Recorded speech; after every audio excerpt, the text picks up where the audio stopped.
The cold pavement bit into Ethan Walker's knees as he pressed down on the elegant woman's chest, counting compressions while rain soaked through his work clothes. 1, 2, 3, 4. The crowd of onlookers grew larger, but no one else stepped forward to help. 28, 29, 30. He'd never forget the moment Helena Blackwood's eyes fluttered open, or how he quietly slipped away before the paramedics could get his name. He had no idea that saving this billionaire's life would transform his own in ways he never imagined. Follow my story to the end and comment what city you're watching from so I can see how far my story has reached. The warehouse alarm shrieked at 5:30 a.m. just as it had every weekday for the past 18 months. Ethan Walker's hand emerged from beneath the threadbare comforter, fumbling across the nightstand until he found the source of the noise and silenced it. In the darkness of the small apartment, he could hear Lily stirring in the next room, her 7-year-old body rustling against sheets that needed replacing but would have to wait another month. He sat on the edge of the bed, feet touching the cold floor, and ran his hands through hair that had started showing gray streaks far too early for a man of 34. The photo on his nightstand caught the streetlight filtering through the window. Claire's smile frozen in time, holding newborn Lily, while Ethan looked on with the stunned joy of new fatherhood. 2 years. It had been 2 years since cancer stole her away, and mornings were still the hardest. That moment between sleep and consciousness, when his mind forgot she was gone, reaching for her warmth before reality crashed back. "Daddy," Lily's voice came from the doorway, small and uncertain. "Morning, sweetheart."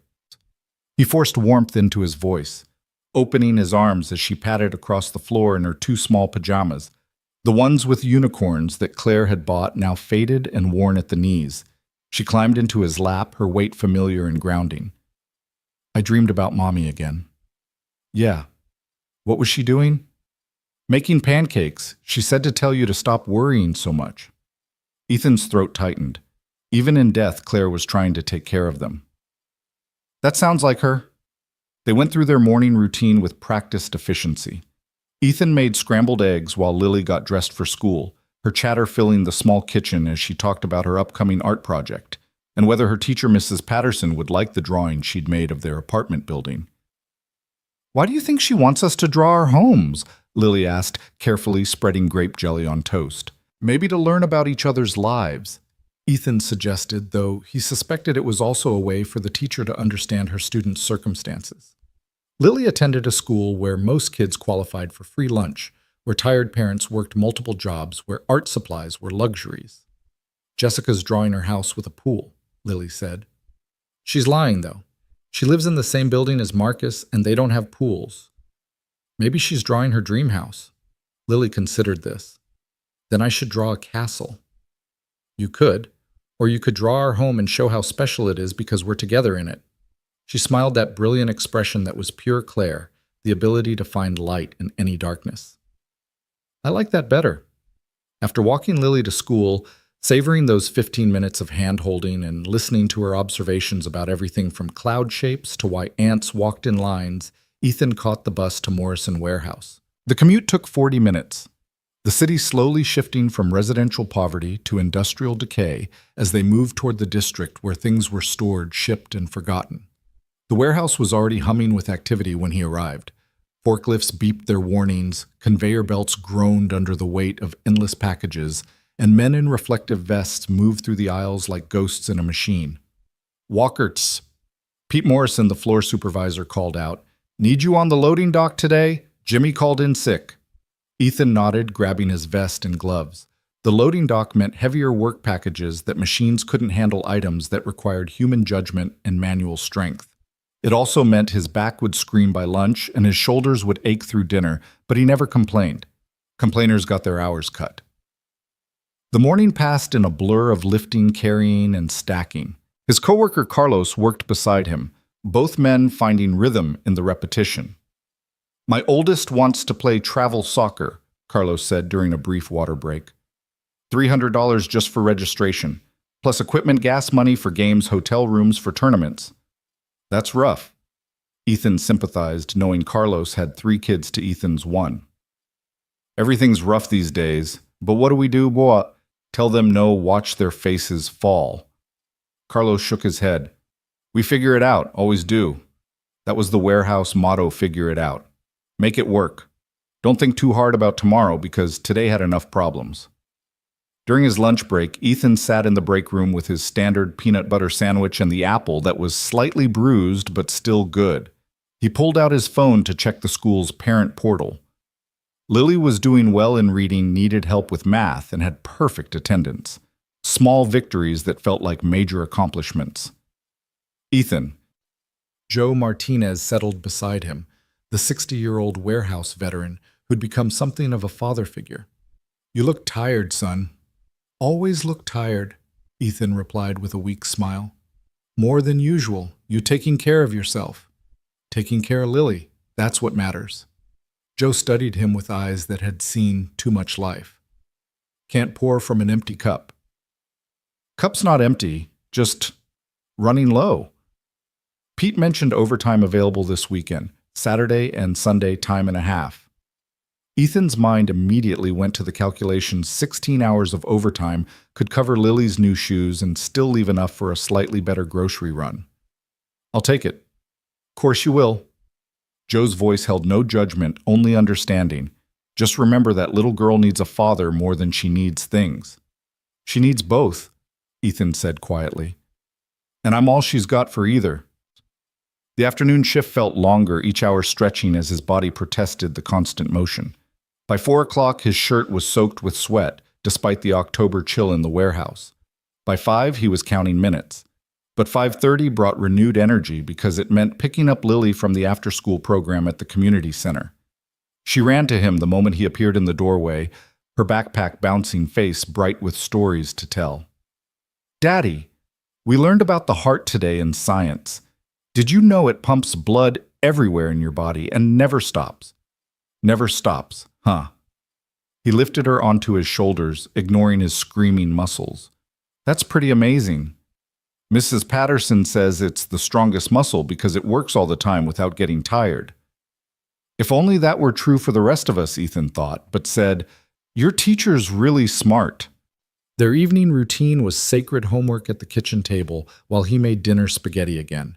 But Lily never complained, dishes done together with Lily, drying what she could reach, then reading time on the couch where she curled against his side like a cat seeking warmth.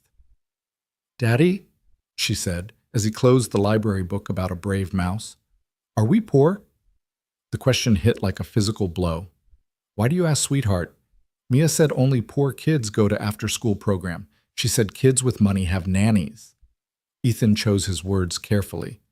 We have everything we need, a home, food, clothes, and each other. Some people have more money, some have less.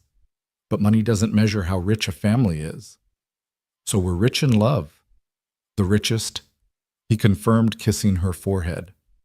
After Lily went to bed, Ethan sat at the kitchen table with his laptop, an ancient model that Claire had used for her online classes before she got sick. The bills were spread before him like accusers: rent, electricity, water. The minimum payment on the credit card he'd maxed out during Claire's treatment, the payment plan for her funeral expenses. He moved numbers around in a spreadsheet trying to make them work differently, but mathematics didn't care about hope. They were one emergency away from disaster: a broken car, a sick day without pay, a school field trip that Lily desperately wanted to attend. The computer screen blurred as exhaustion overtook him. He closed his eyes just for a moment and found himself talking to Claire's picture on the wall. I'm trying, baby. God, I'm trying so hard, but it feels like drowning in slow motion. Lily needs things, clothes that fit, shoes without holes, a birthday party with her friends. And I don't know how much longer I can keep this up. The photo, of course, didn't answer, but he could imagine Claire's voice, warm and certain. You're stronger than you think, Ethan Walker. And tomorrow's a new day.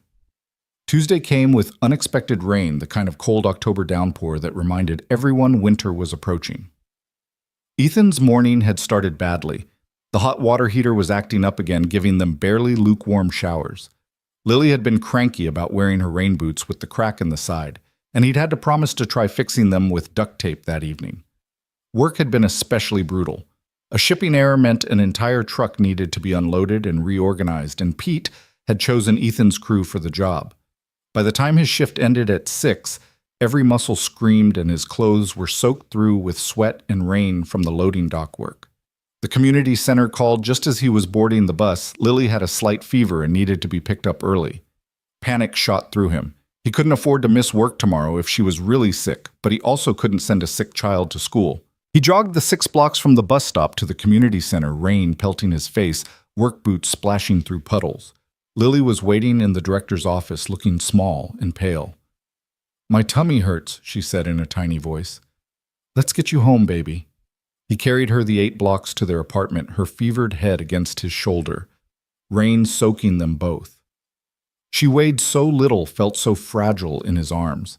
These were the moments that terrified him most, when he faced the possibility of losing her too, of failing the one person who depended on him completely. Once home, he got her into dry pajamas and settled on the couch with children's Tylenol and ginger ale they kept for emergencies.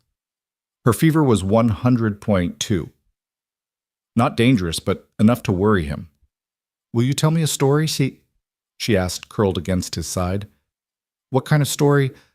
"About Mommy. A happy one." So he told her about the day they'd met Claire, both of them reaching for the last discounted Halloween costume at Target. How Claire had laughed and suggested they share it, taking turns wearing the ridiculous dinosaur outfit to their respective parties.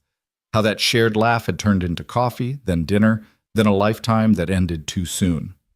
Lily fell asleep during the story, her breathing evening out, fever already breaking thanks to the medicine. Ethan held her, carefully afraid to move and wake her, watching the rain streak down their windows. The news played quietly on their old television stories of corporate mergers and stock prices that might as well have been foreign languages. A commercial promised financial freedom through investments, and Ethan almost laughed. Financial freedom required having finances to begin with. By 8 o'clock, Lily was sleeping soundly in her bed, fever gone, and Ethan faced the kitchen table battlefield of bills again. The overtime this weekend would help, but it meant missing Lily's Saturday morning art class at the community center, one of the few free programs that brought her pure joy. He was so lost in calculations that he almost didn't notice when the news switched to tomorrow's weather forecast. More rain temperatures dropping, winter arriving early. He'd need to find Lily's winter coat in storage, make sure it still fit. Probably didn't. Another expense to figure out. Wednesday arrived with the promised continued rain. Lily's fever had broken completely, and she insisted she felt fine enough for school. Ethan made her favorite breakfast cinnamon toast and packed an extra snack in her lunch in case she got hungry. "Be good for Mrs. Patterson," he said, kissing her forehead at the school entrance. "Always am," she replied with Claire's mischievous grin. The warehouse felt like a tomb in the gray morning light. Everyone moved slower on rainy days, the dampness seeping into bones and joints already abused by years of physical labor. Ethan threw himself into the work, using physical exhaustion to quiet mental anxiety. "You okay, man?" Carlos asked during their break. "You seem off." Lily was sick last night. Fever. Ah, man.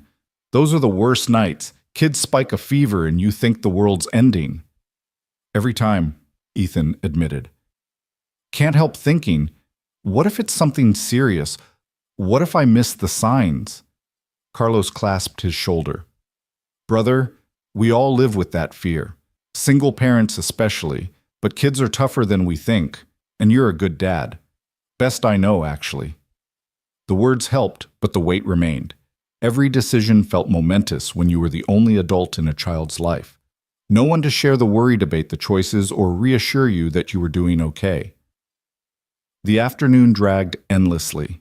Pete asked him to train a new employee, a kid, barely out of high school, who complained about the work within an hour. Ethan bit back sharp words, remembering being young and thinking manual labor was beneath him. Life had a way of adjusting those perspectives. By 5 o'clock, his patience was threadbare and his body was running on fumes. The rain had turned into a proper storm, and he didn't have an umbrella. The bus was late, packed with damp, frustrated commuters. Someone's wet umbrella dripped on his boots for 20 minutes. He finally made it to the community center at 6:15, 15 minutes late. Lily was the last child waiting, sitting with Mrs. Henderson, the evening coordinator, working on homework. "I'm so sorry," Ethan began, but Mrs. Henderson waved him off. No worries, Mr. Walker. Lily's been helping me organize the art supplies. She's got a real eye for color coordination. Daddy? Lily jumped up, seemingly fully recovered. Look what I drew today. She held up a picture of their apartment building, but she'd added flowers in every window and a rainbow overhead. At the bottom, she'd written, "Home is where love lives." It's beautiful, sweetheart. It's for you, to put in your lunchbox so you can remember home when you're at work. His eyes burned with unshed tears. This child, this miraculous little person, somehow understood more about life than most adults. She knew their struggles, but chose to see beauty anyway. The walk home was wet and cold, but Lily chatted the entire way, jumping in puddles despite his half-hearted protests about her shoes. Her joy was infectious, and by the time they reached their building, he was laughing at her impression of her teacher explaining fractions using pizza slices. Mrs. Patterson says if you understand pizza, you understand fractions. Mrs. Patterson is a genius, Ethan agreed, unlocking their door. Dinner was leftover spaghetti reheated in the microwave, but Lily declared it even better the second day. They worked on her math homework together. Ethan grateful it was still simple enough for him to help. He dreaded the day her education surpassed his ability to assist. Daddy, what's 7 times 8? 56. But show me how you figured it out. She walked him through her method, adding 7, 8 times, her little fingers keeping track of the count. Her concentration face was pure Claire tongue, slightly out, eyebrows furrowed. Perfect. You're getting so smart. Smart like mommy. Smart like mommy and kind like her, too. After homework, they had 20 minutes of free time before bed. Lily chose to dance to the radio, making up elaborate routines to pop songs, while Ethan watched from the couch, applauding every spin and jump. You should dance too, Daddy. Daddy doesn't dance, baby. Mommy said you used to dance. She said you were good. That was true. In their early days, he and Claire would dance in this very kitchen, her head on his shoulder, swaying to whatever played on her phone. But that felt like another lifetime, another man who hadn't been carved hollow by loss. Maybe another time. Lily accepted this, returning to her solo performance. But she kept glancing at him, and he recognized Claire's look, the one that said she was planning something, working on wearing down his resistance. Bedtime came with the usual negotiations, one more story, one more glass of water, one more hug. Finally, she settled under her covers. Mr. Bunny, a stuffed rabbit Claire had made while pregnant, clutched to her chest. Daddy? Do you think Mommy can see us? I think she watches over us every day. Good, then she knows we're okay. Yeah, baby, she knows we're okay. But after Lily fell asleep, Ethan sat in the darkness of his room, holding Claire's picture, wondering if okay was enough. Their daughter deserved more than okay. She deserved opportunities, experiences, the chance to pursue dreams beyond their small apartment. He thought about the overtime this weekend. 16 hours of extra work meant missing Lily's art class, but it also meant he could buy her the winter coat she needed, maybe even new boots without cracks. Every choice felt like a sacrifice, trading time for money presents for provision. Outside, the rain continued its assault on the city. Somewhere out there, people were living different lives, ones where choosing between time with your child and earning enough to feed them wasn't a daily calculation. But this was his reality, and he'd face it the same way he faced every day, one foot in front of the other, one moment at a time. Thursday morning, the rain had turned into a steady drizzle. Ethan woke to find Lily already dressed, trying to make breakfast on her own. She'd managed to pour cereal, but had spilled milk across the counter in the process. I wanted to help, she said, looking guilty. You did help. Look, you got the bowls out and everything. We'll clean this up together. They wiped down the counter, Lily chattering about the class pet, a hamster named Professor Whiskers, and how it was almost her turn to take him home for a weekend. Can we take him, Daddy? Please, I promise I'll take care of him. Ethan thought about the pet deposit their building required, the cost of food and bedding, the possibility of the hamster escaping in their small space. But he also thought about the light in Lily's eyes. We'll see when it's your turn. Maybe we can work something out. Her squeal of delight was worth whatever hassle a hamster might bring. Work that day was particularly mindless inventory counting in the vast warehouse aisles. It gave him too much time to think, to worry, to calculate bills in his head. Joe found him during lunch, sitting alone as usual. Heard you're taking the weekend overtime. News travels fast. Pete asked me first, turned it down. Joe unwrapped his sandwich slowly. Marie's been on me about spending more time with the grandkids. Says money's not everything. Easy to say when you've got two incomes and a paid-off house. Fair point. Joe was quiet for a moment.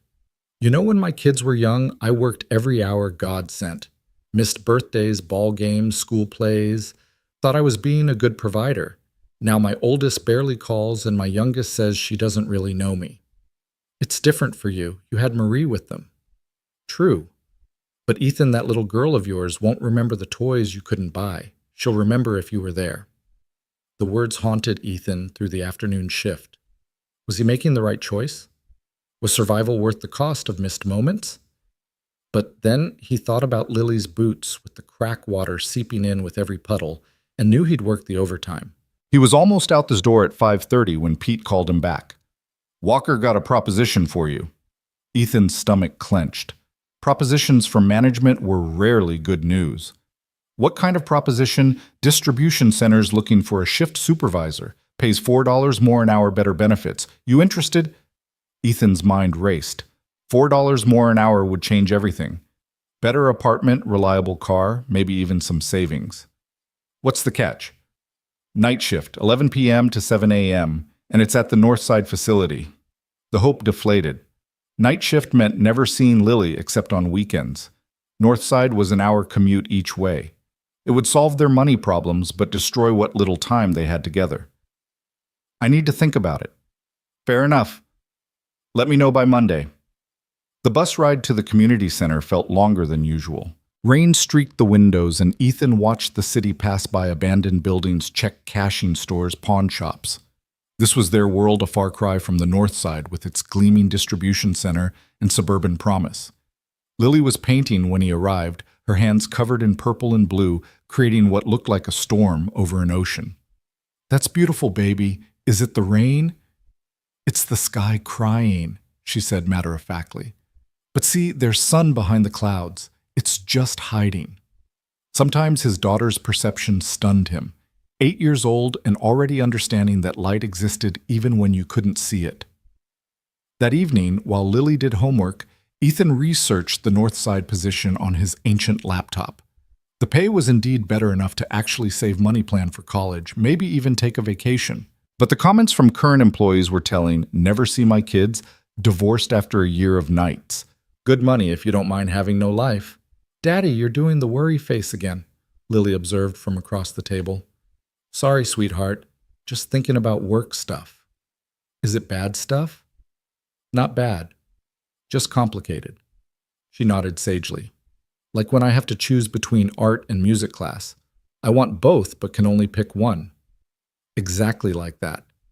Mrs. Patterson says when you have a hard choice, follow your heart. What does your heart say? His heart said he'd rather be poor with his daughter than financially comfortable without her. But his head reminded him that poverty wasn't noble, that Lily deserved better than hand-me-downs and food bank groceries. My heart says it needs more time to decide. Friday came with unexpected sunshine, the first in a week. Ethan took it as a sign of what he wasn't sure, but it felt like the universe offering a brief reprieve. Lily practically skipped to school, jumping over the puddles that remained from the week's rain. It's Friday. Friday, best day of the week. She sang a made-up tune that made other parents smile as they passed. Work was lighter, too, a shipment delayed, meaning less to unload. Pete was in a good mood buying coffee for the morning crew. Even the usually surly Marcus cracked jokes during break. Hey, Walker, Marcus called out. You still drive that piece of shit Honda? Still runs, Ethan replied defensively. My brother's selling his Toyota. 2,000 runs good. Interested. 2,000 might as well have been 2 million, but Ethan appreciated the thought. Maybe after Christmas. It'll probably be gone, but I'll keep an ear out for others. These small kindnesses between struggling people meant everything. They looked out for each other in ways that didn't make the news, but made life bearable. That afternoon, fate intervened in the form of an early release. A power issue in part of the warehouse meant sending the afternoon shift home at 3 with full pay. Ethan couldn't remember the last time something unexpectedly good had happened. He decided to surprise Lily, picking her up from school instead of letting her go to after-school program. The joy on her face when she saw him waiting was worth 1,000 overtime hours. "Daddy, why are you here?" "Got off early, thought we could do something special." "Like what?" "What would you like to do?" She thought seriously. "Can we go to the park? The one with the good swings." The park was free, the weather was perfect, and Ethan had nowhere else to be. "Let's go." They spent 2 hours at the park, Ethan pushing Lily on the swings until his arms ached, then sitting together on a bench eating ice cream from the truck that played its tinny melody through the neighborhood. It cost $5 he shouldn't have spent, but Lily's chocolate-covered smile was worth it. "This is the best day," she declared, ice cream dripping on her school uniform. "Why's that?" "Because you're here and it's sunny and I have ice cream and we're together. That's all it takes for a best day." "That's everything, Daddy." Walking home hand in hand, Lily chattering about everything and nothing, Ethan made his decision about the night shift. Money mattered, but moments mattered more. They'd figure out the finances somehow. They always did. That evening, as Ethan prepared dinner, fish sticks and mac and cheese, Lily's favorite combination, his phone rang. Unknown number, probably a debt collector. He let it go to voicemail, but it rang again immediately. Then again. "Hello?" he answered, irritated. "Mr. Walker. This is St. Mary's Hospital. You're listed as emergency contact for Joseph Martinez." Ethan's blood went cold. "Is Joe okay?" "He's had a heart attack. He's stable but asking for you." "I'll be right there." He hung up, mind racing. Mrs. Rodriguez next door could watch. Lily had done it before during emergencies. But Lily had plans tonight, movie night, their Friday tradition. "Baby, I need to go to the hospital. Mr. Joe is sick."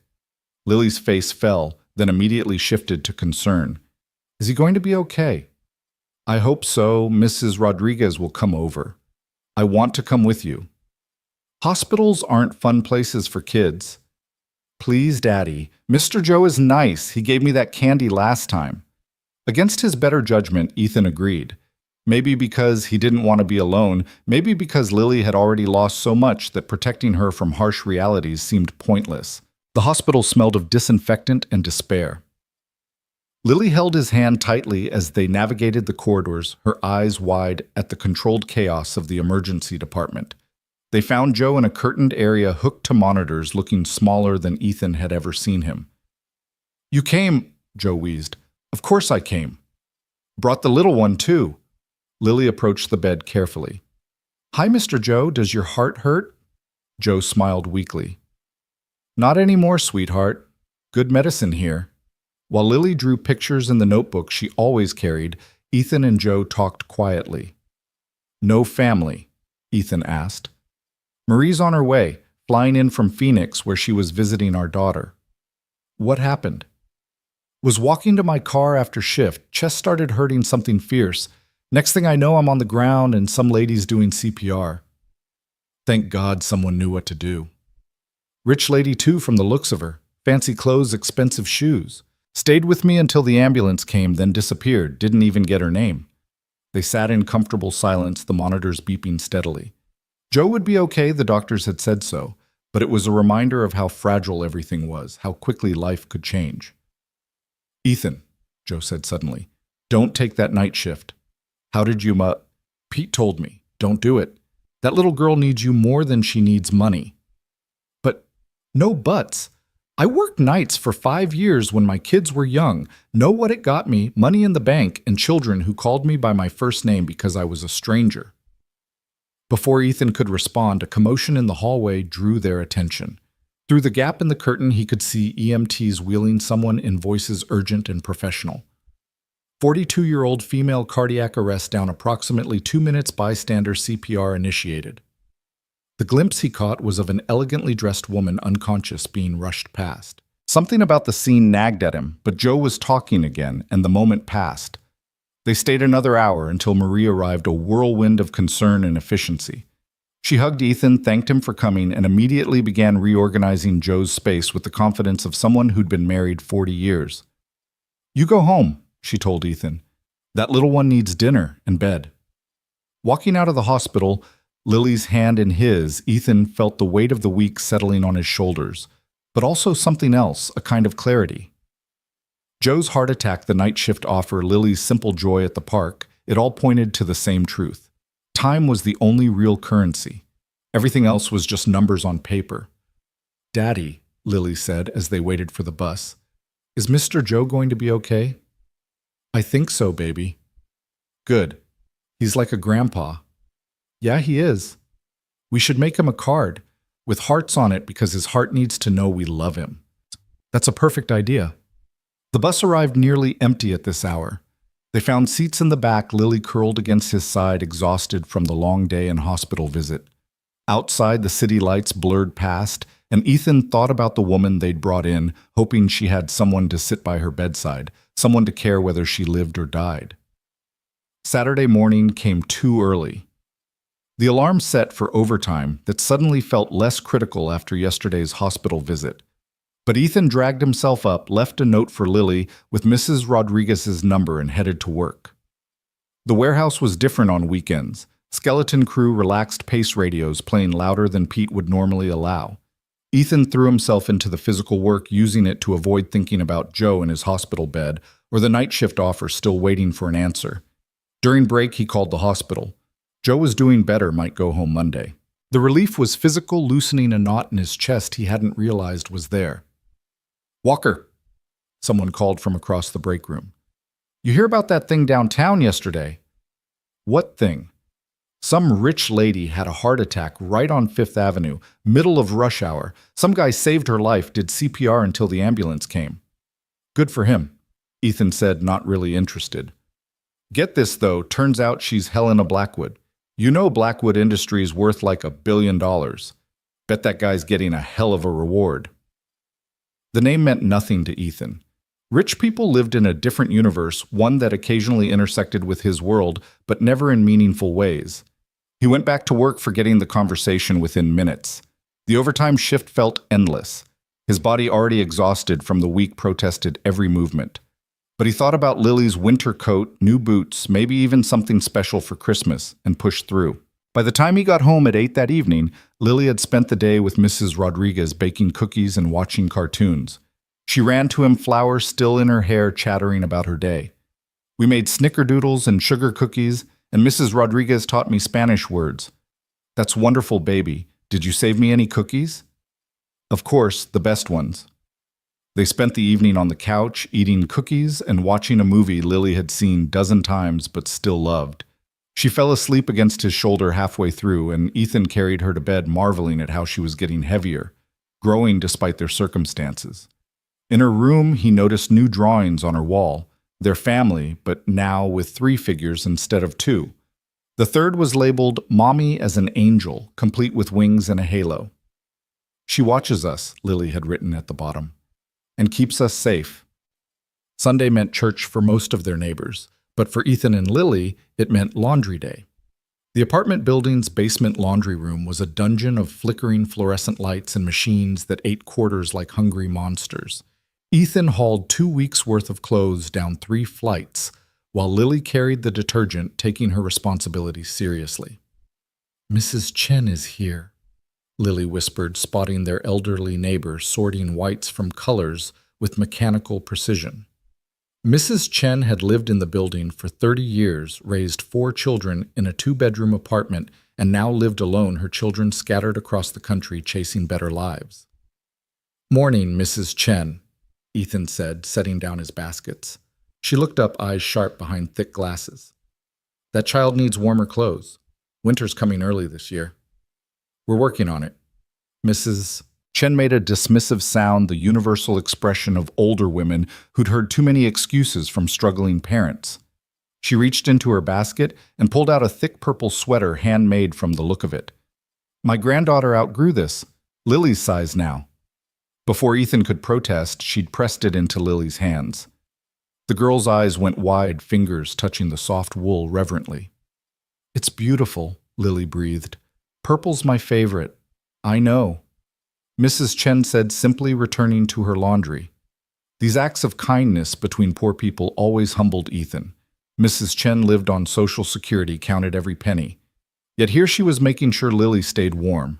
He tried to thank her, but she waved him off, muttering in Mandarin as she fed quarters into the machine. While the clothes washed, Ethan and Lily sat on the cracked plastic chairs playing 20 questions. It was free entertainment requiring nothing but imagination. Is it bigger than a bread box? Lily asked. Yes.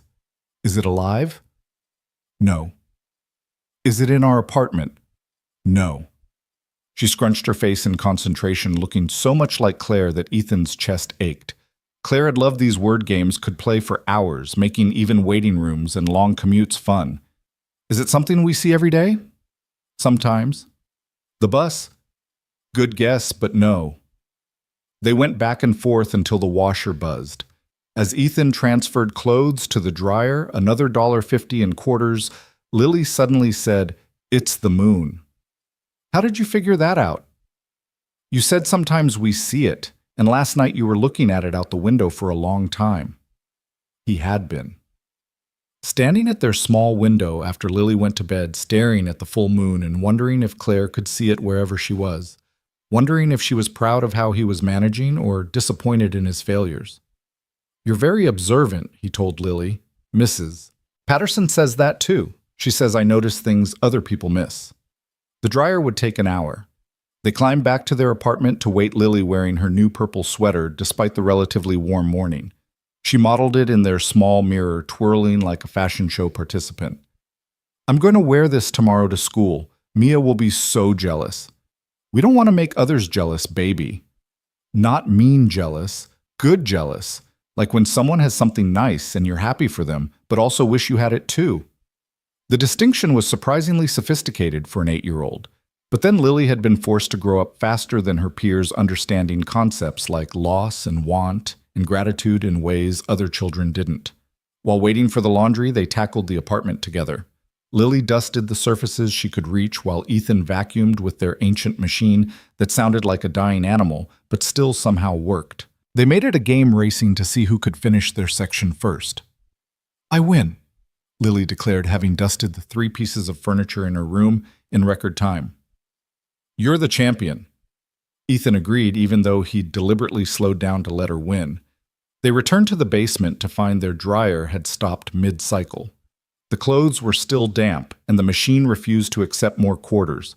Damn it, Ethan muttered, then caught himself. I mean, darn it. It's okay, Daddy. We can hang them in the apartment like Mrs. Rodriguez does. So they hauled the damp clothes back upstairs and strung them across their living room on the makeshift clothesline Ethan rigged between 2 walls. The apartment looked like a textile factory, but Lily thought it was fun running between the hanging sheets like they were fort walls. This is better than the dryer, she declared. It's like camping inside. Her ability to find joy in inconvenience was a gift one Ethan wished he could bottle and sell. They'd be millionaires if optimism had market value. Lunch was grilled cheese and tomato soup, the bread slightly stale, but toasted enough to hide it. They ate at their small table, Lily's homework spread to one side, Ethan's bills to the other. The parallel worried him. Was she already learning that life was about juggling responsibilities, that even meals came with multitasking? Daddy, what's bankruptcy? Lily asked suddenly, pointing to a word in her social studies homework about economics. It's when someone or a business owes more money than they have, so they have to legally declare they can't pay it all back. Like when Jeremy couldn't pay back the lunch money he borrowed. Similar, but for adults and with bigger amounts. Have we ever been bankrupt? The question was innocent but felt loaded. No, baby. We've been careful with our money. Good. Bankrupt sounds scary. It was scary. Ethan had considered it during Claire's illness when the medical bills mounted faster than he could work. But bankruptcy meant potentially losing what little they had, meant a mark on his record that would follow them for years. So he'd negotiated payment plans, taken every shift available, sold everything valuable they owned, except Claire's wedding ring, which he'd hidden away for Lily someday. Homework's too serious for Sundays, he declared. Want to go to the library? The public library was 6 blocks away. A beautiful old building that had somehow survived budget cuts and urban development. It was free entertainment, free air conditioning in summer, and heat in winter, free access to worlds beyond their small apartment. Lily practically ran the entire way, eager to return the books she'd devoured this week and find new adventures. The children's section was her domain, and she navigated it like a tiny librarian, knowing exactly where her favorite series lived. 5 books. Ethan reminded her the library's limit. She chose carefully, weighing each option like a judge. 2 about animals, 1 mystery, 1 about a girl inventor, and 1 about families around the world. The last one she held up to show him. Look, Daddy, this family only has a mom and 1 kid like us, but opposite. That's interesting. And this one has 2 dads. And this one has grandparents raising the kids. Families are all different. They are. What matters is love, Lily finished. I know. Love makes a family. While Lily read in the children's section, Ethan used the library's computer to check his email and browse job listings. The same positions were always there: warehouse, work night, security, cleaning services. Nothing that paid enough to actually change their situation, just lateral moves from one struggle to another. An ad caught his eye. Blackwood Industries seeking facilities coordinator, competitive salary, full benefits, advancement opportunities. He almost laughed. Might as well apply to be an astronaut. The job required experience he didn't have, probably education he couldn't afford. Still, he found himself reading the full description, imagining what competitive salary meant to people who already had money. Daddy, look. Lily appeared at his elbow holding a flyer. Story time with a real author next Saturday. Can we come? He checked the date. It conflicted with his overtime shift. But looking at Lily's hopeful face, he heard Joe's words about missing moments you couldn't get back. We'll make it work. Her smile was worth whatever juggling he'd have to do with the schedule. Walking home, each carrying books, they passed through the better part of town. The houses here had yards, fresh paint windows that weren't reinforced with bars. A man was teaching his son to ride a bike on the sidewalk, running alongside with patient encouragement. That looks fun, Lily said wistfully. You know how to ride a bike? I mean, having a place to practice and a bike that fits. Her bike, bought secondhand 2 years ago, was now too small. Her knees hit the handlebars when she pedaled. Another thing for the list of needs he couldn't meet. Maybe for Christmas, he said, knowing it was unlikely. It's okay, Daddy. Walking is good exercise. Mrs. Patterson says so. That evening, after dinner and bath time, they had their Sunday tradition calling Grandma Ellen Claire's mother, who lived in Florida. The relationship was complicated. Ellen had wanted custody of Lily after Claire died, convinced Ethan couldn't manage alone. The legal battle had been brief but bitter, ending with Ellen getting monthly video calls and 2 weeks in summer. Hi, Mom, Lily said brightly to the tablet screen, Ethan's one technological splurge that allowed these calls. Hello, sweetheart. You look taller. Ethan, are you feeding her enough? The passive aggression was normal. Ethan had learned to ignore it. I'm eating lots, Lily said. Daddy makes the best spaghetti. Spaghetti again. You need vegetables, proper nutrition. We eat vegetables too, Lily defended. Daddy makes sure. They talked for 20 minutes, Ellen asking about school grades, whether Lily needed anything. The subtext was always there. She could provide better, would provide better if only Ethan would admit defeat. I could send money for winter clothes, Ellen offered, as she did every call. We're managing fine, Ethan said, as he always did. Pride doesn't keep a child warm, Ethan. Neither does guilt, Ellen. After the call ended, Lily was quiet. These conversations always unsettled her, the tension between the adults she loved obvious even to an 8-year-old. Grandma Ellen means well, Ethan said carefully. I know, she just misses Mommy. We all miss Mommy. But we have each other. Grandma Ellen is all alone. The empathy in his daughter's voice was humbling. Even for someone who caused them stress, Lily found compassion. Monday arrived like a slap, the alarm harsh after a restless night. Ethan had dreamed about Claire again, one of those vivid dreams where she was healthy, laughing, planning Lily's birthday party. Waking up to reality was like losing her all over again. Daddy, we're out of milk, Lily announced, staring into the refrigerator. We'll get some tonight. Can I have toast with jelly? Of course. He made her breakfast while she dressed both of them, moving through their morning routine with Monday sluggishness. The purple sweater from Mrs. Chen was Lily's outfit centerpiece paired with jeans that were getting too short but would have to last until payday. "You look beautiful," he told her. "Purple's definitely my color," she said with 8-year-old confidence. Walking to school, they passed the usual morning obstacles. The homeless veteran who always wished them good morning. The corner where drug deals happened after dark, but was safe during school hours, the abandoned lot where someone had dumped a couch that was slowly decomposing. "Why don't they clean that up?" Lily asked about the couch. "Costs money to remove things. The city has other priorities." "Like what?" "Things in neighborhoods where people vote and pay more taxes." "That's not fair." "No, it's not." At school, Mrs. Patterson was waiting at the door greeting each student. She smiled when she saw Lily's sweater. "What a beautiful color purple suits you." Mrs. Chen made it for her granddaughter, but gave it to me.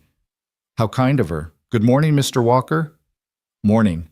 Hey, about the field trip permission slip." "The museum trip is fully funded by a grant, no cost to families." Relief flooded through him. He'd been trying to figure out how to scrape together the $20. "Thank you." "Thank the PTA president. She wrote the grant specifically so all kids could participate." These invisible kindnesses, people working behind the scenes to ensure kids like Lily didn't miss out, were what kept the world turning. Work was particularly grueling that Monday. A truck had arrived late Friday and sat all weekend, meaning Monday's crew had to handle 3 days of backed-up orders. Pete was stressed, barking orders the usual patience worn thin. "Walker need you on the loading dock. Marcus called in sick." Ethan bit back a groan. Loading dock in cold weather meant his back would scream all week, but he grabbed his gloves and headed out. The morning flew by in a blur of lifting, carrying, and stacking. His colleague Tommy worked beside him, both men finding rhythm in the repetition despite the cold that made their fingers stiff. "Heard about Joe?" Tommy asked during a water break. "Yeah, visited him Friday. Seems stable." "Scary shit, man. One minute you're fine, next you're on the ground." "He's tough. He'll be okay." "We're all tough until we're not." The fatalism was typical warehouse philosophy. Life was hard, then you died, so find what joy you could in between. Lunch brought news that made everyone nervous. Pete gathered the crew in the break room, his face grim. Corporate's doing an efficiency review. Means they're looking at staffing levels, seeing where they can cut costs. "Layoffs?" someone asked. "Don't know yet. Just keep your heads down, do good work, don't give them reasons." The room buzzed with anxiety. Most of these men live paycheck to paycheck like Ethan. A layoff wouldn't mean inconvenience, it would mean catastrophe.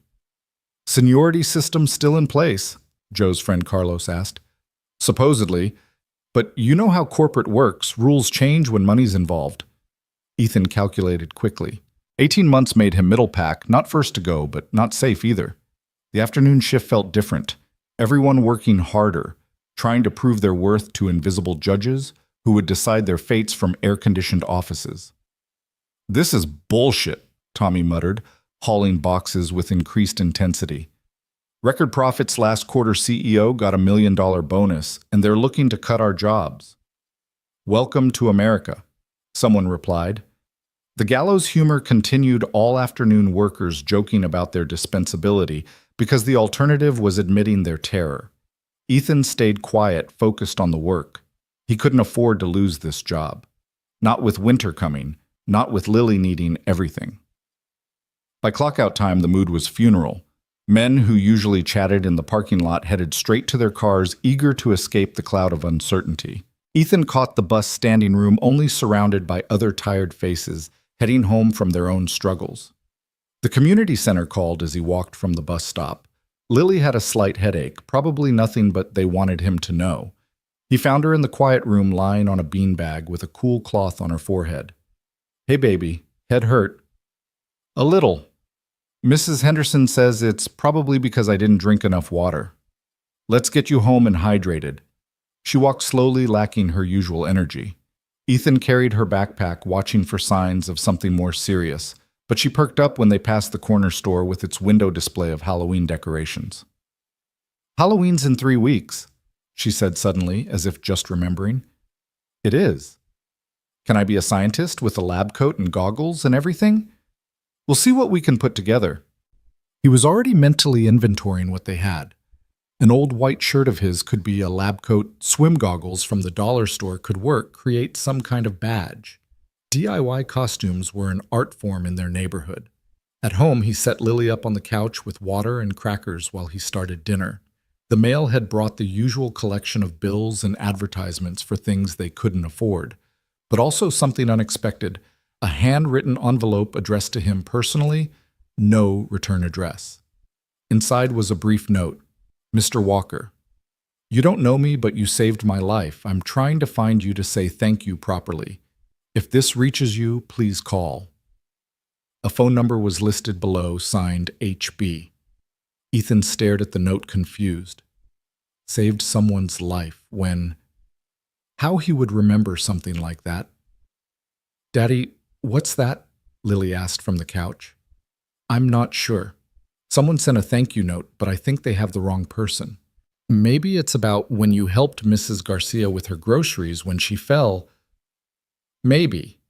But Mrs. Garcia lived in their building. She wouldn't need to track down his address. He set the note aside, focusing on dinner. Probably a scam of some kind, though he couldn't figure out the angle. That evening, while Lily did homework, his phone rang. Unknown number, but local area code. Hello! Mr. Walker. Mr. Ethan Walker. The voice was female professional, slightly nervous. Yes.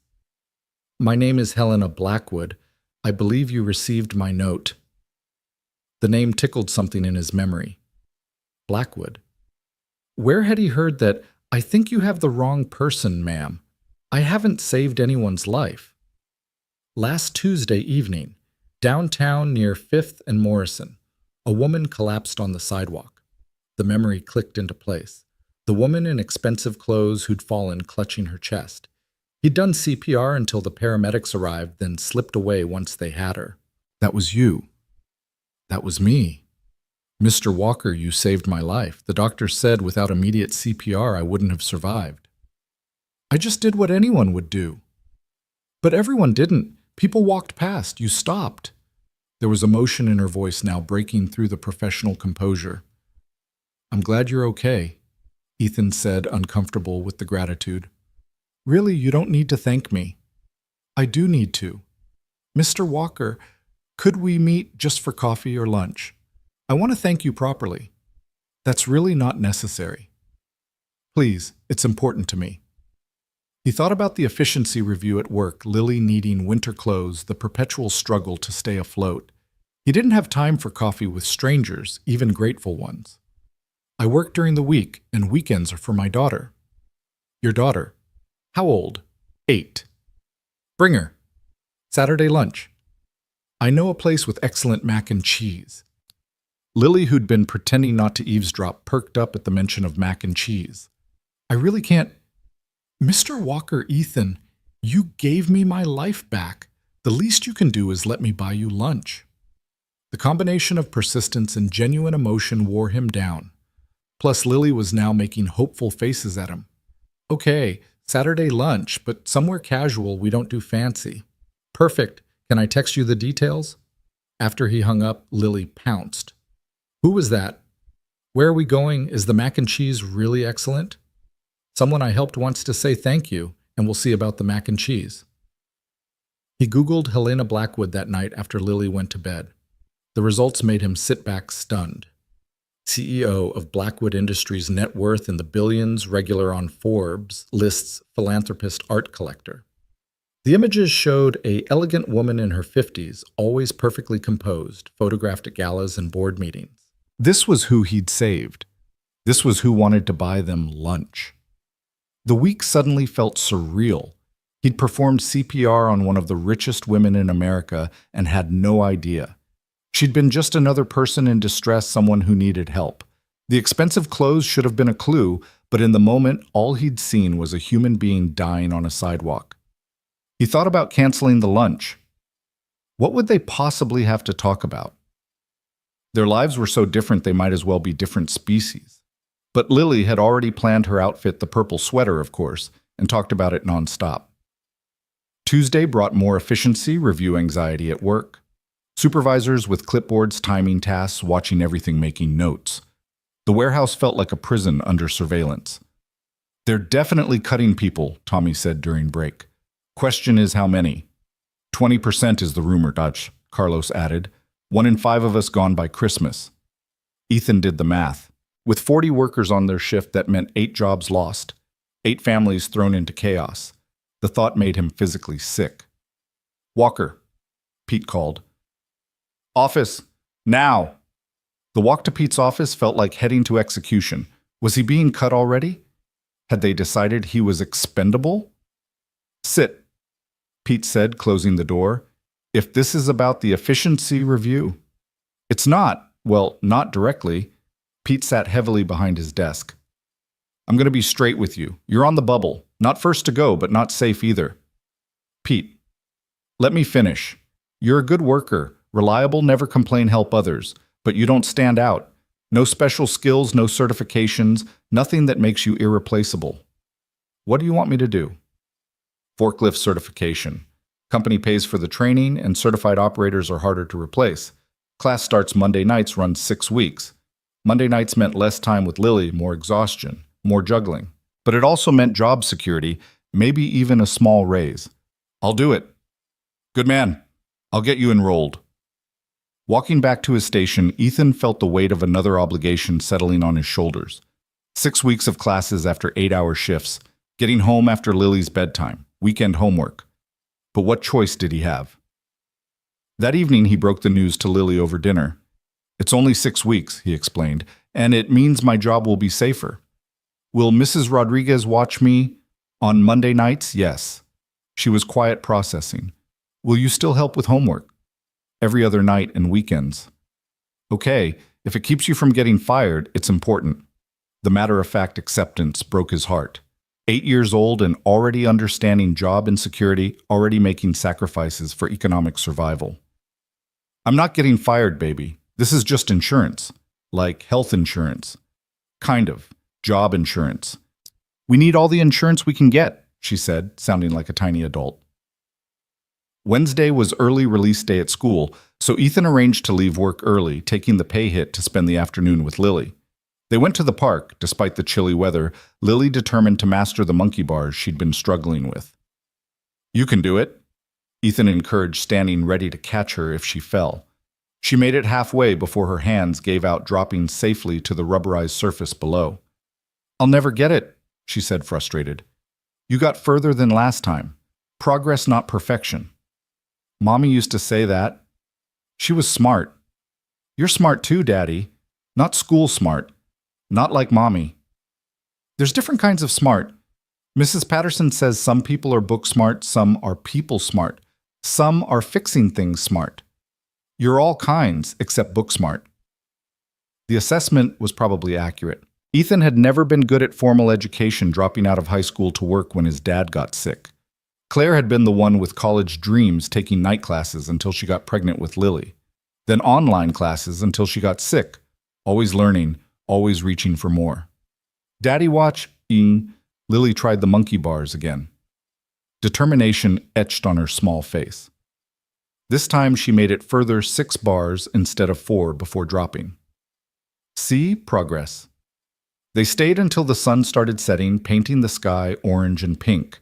Other families began arriving, the after-work crowd, parents fresh from offices, looking at phones while their kids played. One father, in an expensive suit, sat on a bench taking a conference call while his son repeatedly asked him to push the swing. "That's sad," Lily observed. "What is? That Daddy's not playing. He's just working. Maybe he has an important job. More important than his kid." The question hung in the air. Ethan thought about his own father, always working, always tired, dying at 55 without ever taking a vacation. He thought about the overtime he worked, the Saturday shifts, the time traded for money that was never quite enough. "No," he said finally. "Nothing's more important than family." Thursday flew by in a blur of warehouse routine and efficiency review stress. 2 workers from the night shift had already been let go, redundancies, corporate called them, as if human beings were just excess inventory. Joe returned to work that day looking pale but determined.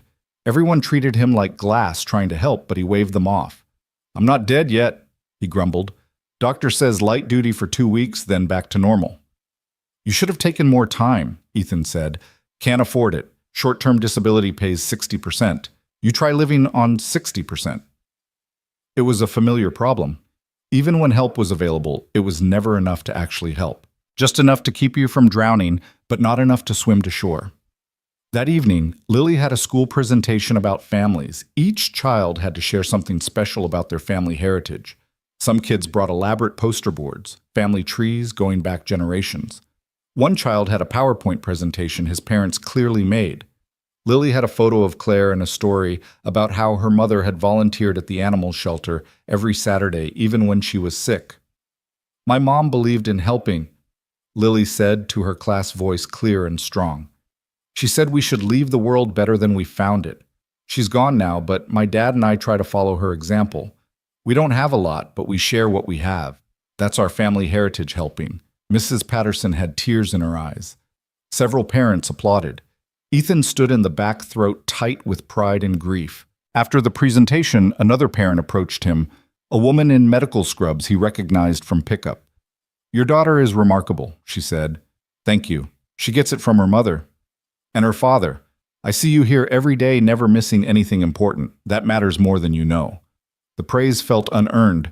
He missed plenty, couldn't volunteer for field trips, couldn't host playdates in their cramped apartment, couldn't provide the enrichment activities other kids had.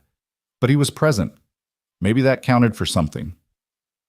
Friday morning brought news that 3 more warehouse workers would be let go next week. The anxiety was palpable. Men working in grim silence, afraid talking would mark them as expendable. Pete looked miserable, forced to evaluate people he'd worked with for years, deciding who would lose their livelihoods. It's not personal, he told them during morning meeting. Corporate's making these decisions based on numbers. Our lives aren't numbers, someone called out. I know, believe me, I know. Ethan worked harder than ever, volunteering for extra tasks, helping slower workers, anything to prove his worth. But he knew it might not matter. When corporations decided to cut costs, loyalty and hard work meant nothing against spreadsheet calculations. During lunch, he sat with Joe, who was eating carefully following his new heart-healthy diet. This efficiency review is bullshit, Joe said quietly. They made record profits last year. Profits are never enough. They always want more. You worried but terrified. But what can I do except keep working? That's all any of us can do. Joe paused. That night shift position still open. Don't know. Why? Might be worth considering. If they're cutting day shift but still hiring nights, that tells you something. It tells me I'd never see Lily. Better than not being able to feed her. The harsh truth sat between them. Sometimes parenting meant choosing between bad options, picking the one that hurt least. That afternoon, Pete pulled Ethan aside again. Forklift class starts Monday, 6 to 9 p.m. Here's the schedule. Ethan looked at the paper. 6 weeks, twice weekly sessions, Monday and Wednesday, certification test at the end. Actually, there's a problem. Can only fund 1 student from our shift. It's between you and Tommy. Tommy's got seniority. Tommy's also got 2 DUIs on his record. Can't operate machinery with that history. You're clean. So I'm in. You're in. Don't waste this chance. Friday evening was movie night, their tradition of microwave popcorn and whatever DVD they could borrow from the library. Tonight was an old Disney film one Claire had loved. Lily curled against his side, occasionally feeding him popcorn, completely absorbed in the story. Daddy, she said during a quiet moment, are you worried about something? What makes you think that you keep sighing and your shoulders are all tight? He consciously relaxed, amazed at her perception. Just work stuff, nothing for you to worry about. If you lose your job, will we be okay? The question hit like ice water. Why would you think that? Marcus said his dad got fired from the warehouse, and Jenny's mom. People are losing jobs. I'm not losing mine. And even if something happened, we'd figure it out. We always do. Together. Always together. She seemed satisfied, returning her attention to the movie. But Ethan couldn't focus mind spinning through scenarios. If he lost this job, unemployment would barely cover rent. They'd lose health insurance. Food stamps would help, but not enough. The credit cards were maxed, savings non-existent. They were balanced on a knife's edge, and one push would send them falling. Saturday morning arrived gray and drizzly, matching Ethan's mood about the lunch with Helena Blackwood. He'd researched her more during the week, finding articles about her business empire, her philanthropic work, her reputation as a brilliant but ruthless negotiator. What could they possibly have to talk about? Lily, however, was excited. She'd chosen her outfit carefully, the purple sweater, her best jean shoes polished with careful attention. "Do I look okay?" she asked, spinning for inspection. "You look perfect.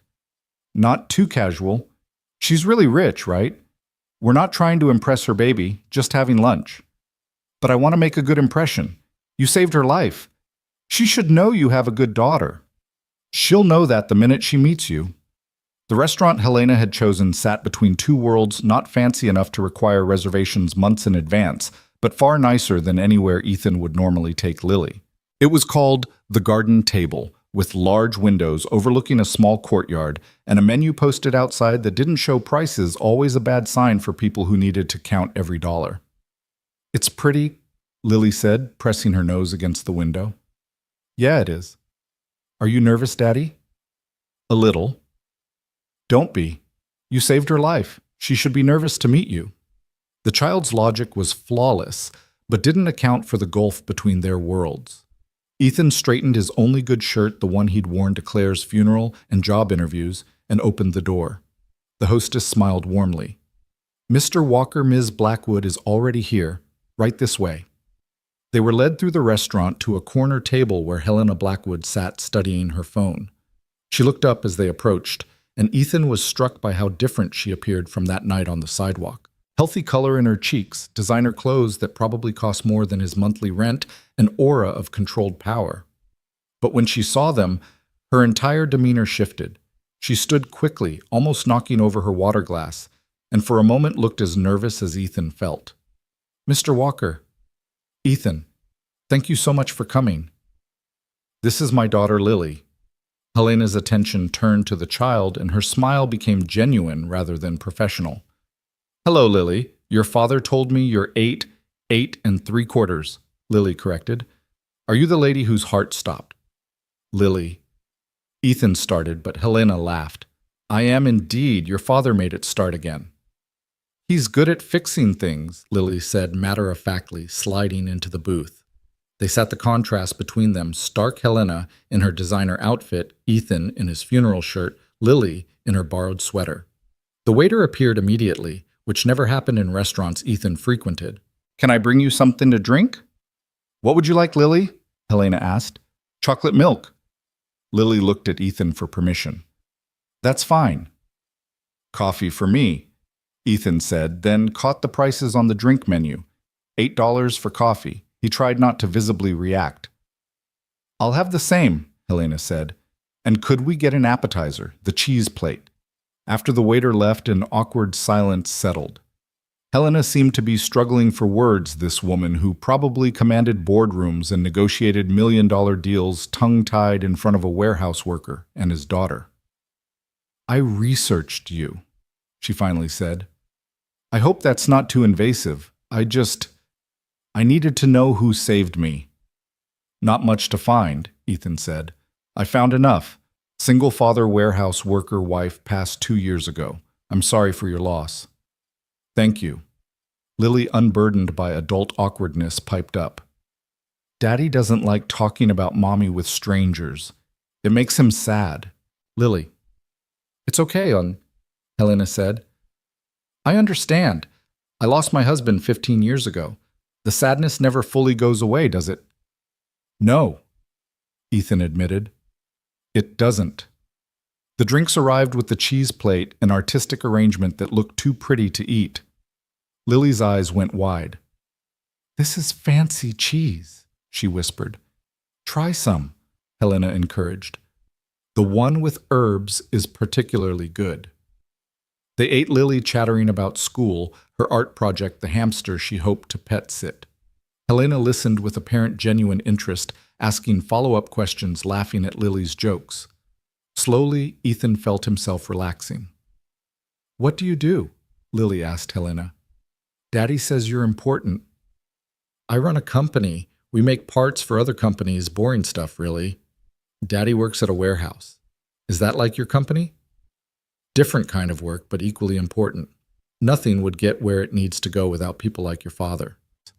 The main courses arrived mac and cheese for Lily, elevated with truffle oil, and 3 cheeses a burger for Ethan Wagyu beef, though he didn't know what that meant, and a salad for Helena that looked like art. This is the best mac and cheese ever, Lily declared after one bite. I'm glad. They make it special here. As they ate, Helena kept stealing glances at Ethan, something unreadable in her expression. Can I ask you something? She finally said. Sure. Why did you leave that night before anyone could get your name? Ethan set down his burger, considering. I needed to get home to Lily, and I don't know, it felt like staying would make it about me somehow. It wasn't about me. Most people would have stayed, waited for thanks, maybe a reward. I'm not most people. No, Helena said softly. You're not. Lily, who'd been focused on her mac and cheese, suddenly said, Daddy always helps people.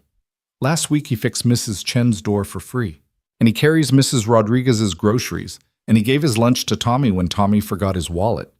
Lily, it's true you're always helping. Mommy said that's what makes you special. Ethan felt heat rise in his cheeks. We all help each other in our neighborhood. That's how it works. Helena was studying him with an intensity that made him uncomfortable. The world needs more people like you. The world needs people to have enough so they don't need help, Ethan countered, then immediately regretted it. Too political, too pointed. But Helena nodded. You're absolutely right. Dessert was offered a chocolate lava cake that Lily's eyes locked onto immediately. We should probably, Ethan started. Please, Helena said. I so rarely get to have lunch with actual people instead of business associates. This has been refreshing. The cake arrived, and Lily's expression of pure joy at the first bite made both adults smile. So, Helena said carefully, I wanted to discuss something with you. Here it comes, Ethan thought, the reward offer he'd have to politely refuse.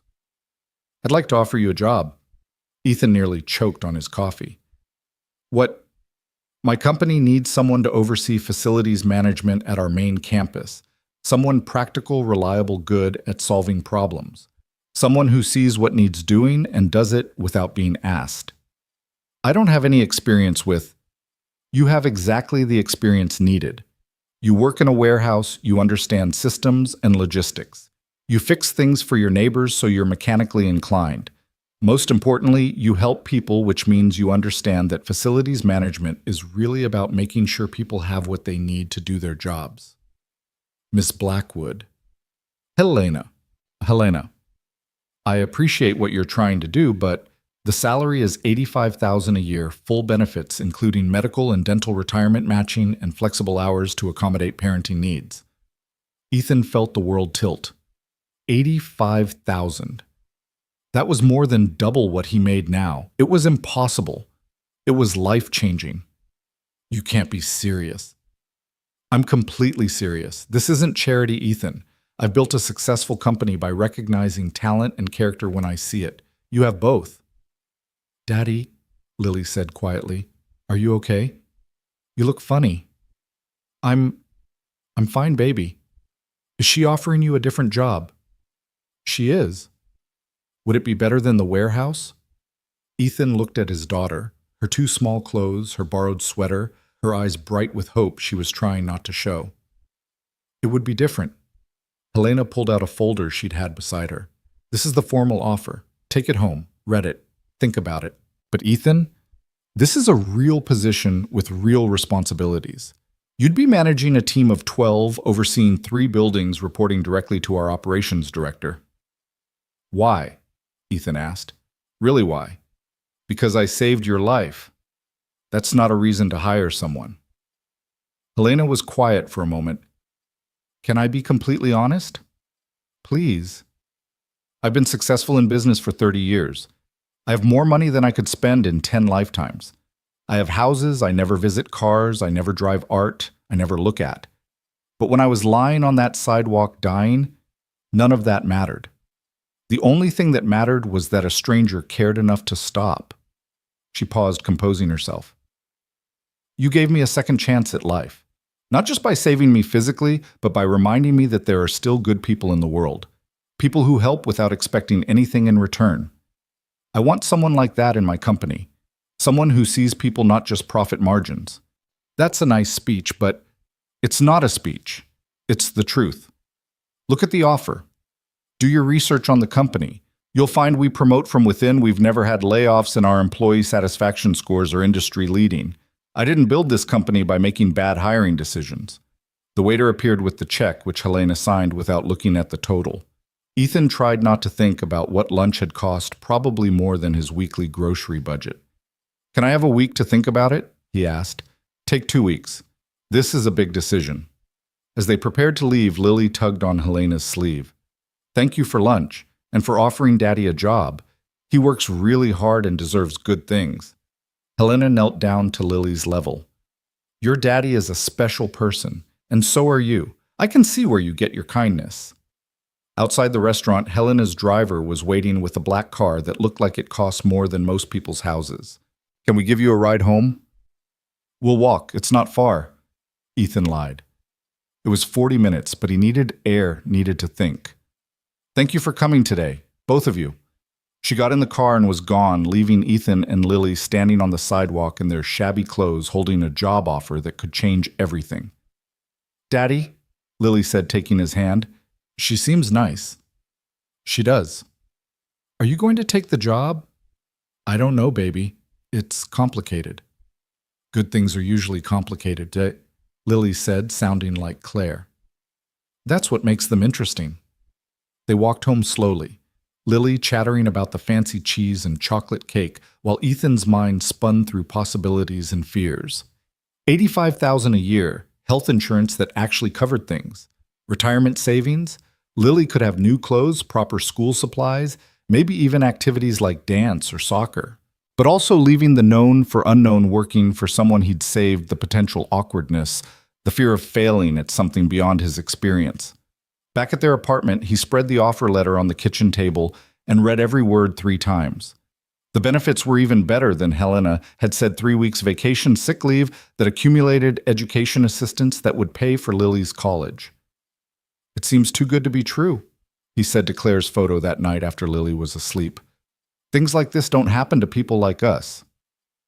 But maybe, just maybe, sometimes they did. Sunday morning, Ethan called Joe for advice. The older man listened to the whole story without interrupting. Take it, Joe said immediately. Just like that.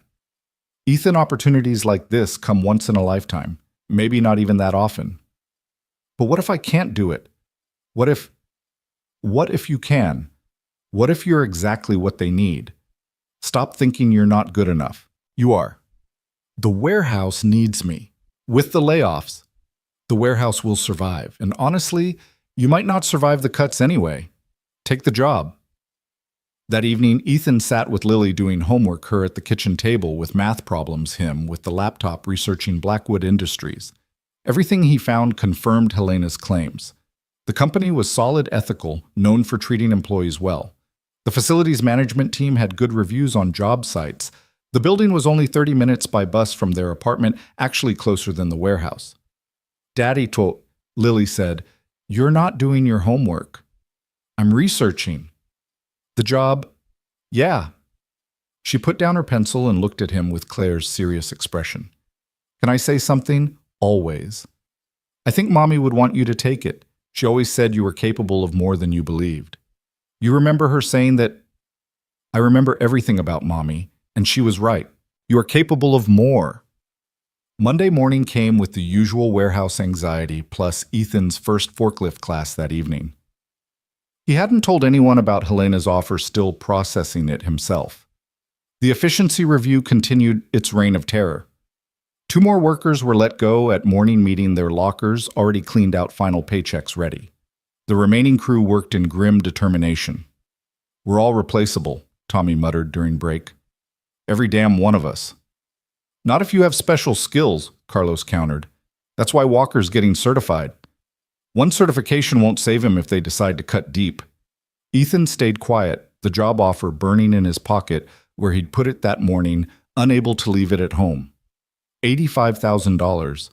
These men were terrified of losing jobs that paid a third of that. The day dragged, made worse by knowing he wouldn't see Lily awake that evening. Mrs. Rodriguez had agreed to watch her, but he hated the disruption to their routine. At 5:30, instead of heading home, he reported to the training room for forklift certification.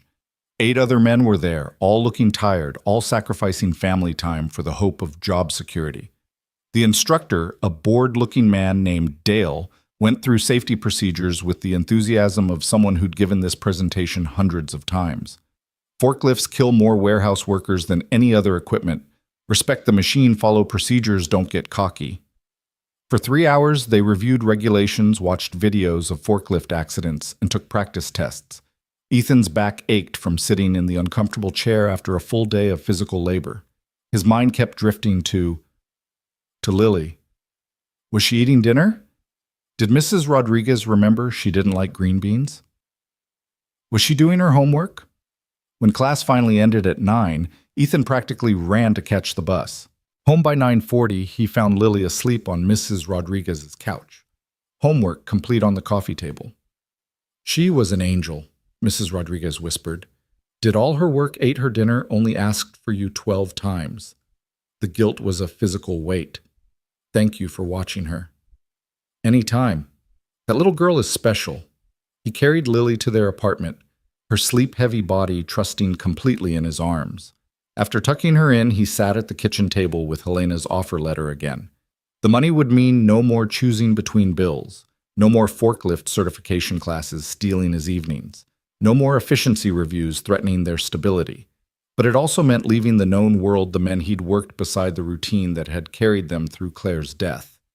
His phone buzzed, a text from an unknown number. I hope you're considering the offer. No pressure, but I wanted you to know the position has been open for 2 months. I haven't found the right person. Until now. Helena. He didn't respond, not trusting himself to make decisions at 10 p.m. on a Monday after 13 hours away from home. Tuesday morning, Lily woke up cranky from the disrupted routine. I don't like Mondays anymore, she declared over breakfast. It's Tuesday. I don't like Tuesdays after Mondays when you're gone. I know, baby. I'm sorry. It's only for a few weeks. Everything is always only for a few weeks or just until things get better. When do things actually get better? The question hung between them, unanswerable in their current situation, but potentially solved by the paper in his pocket. At work, Pete pulled him aside.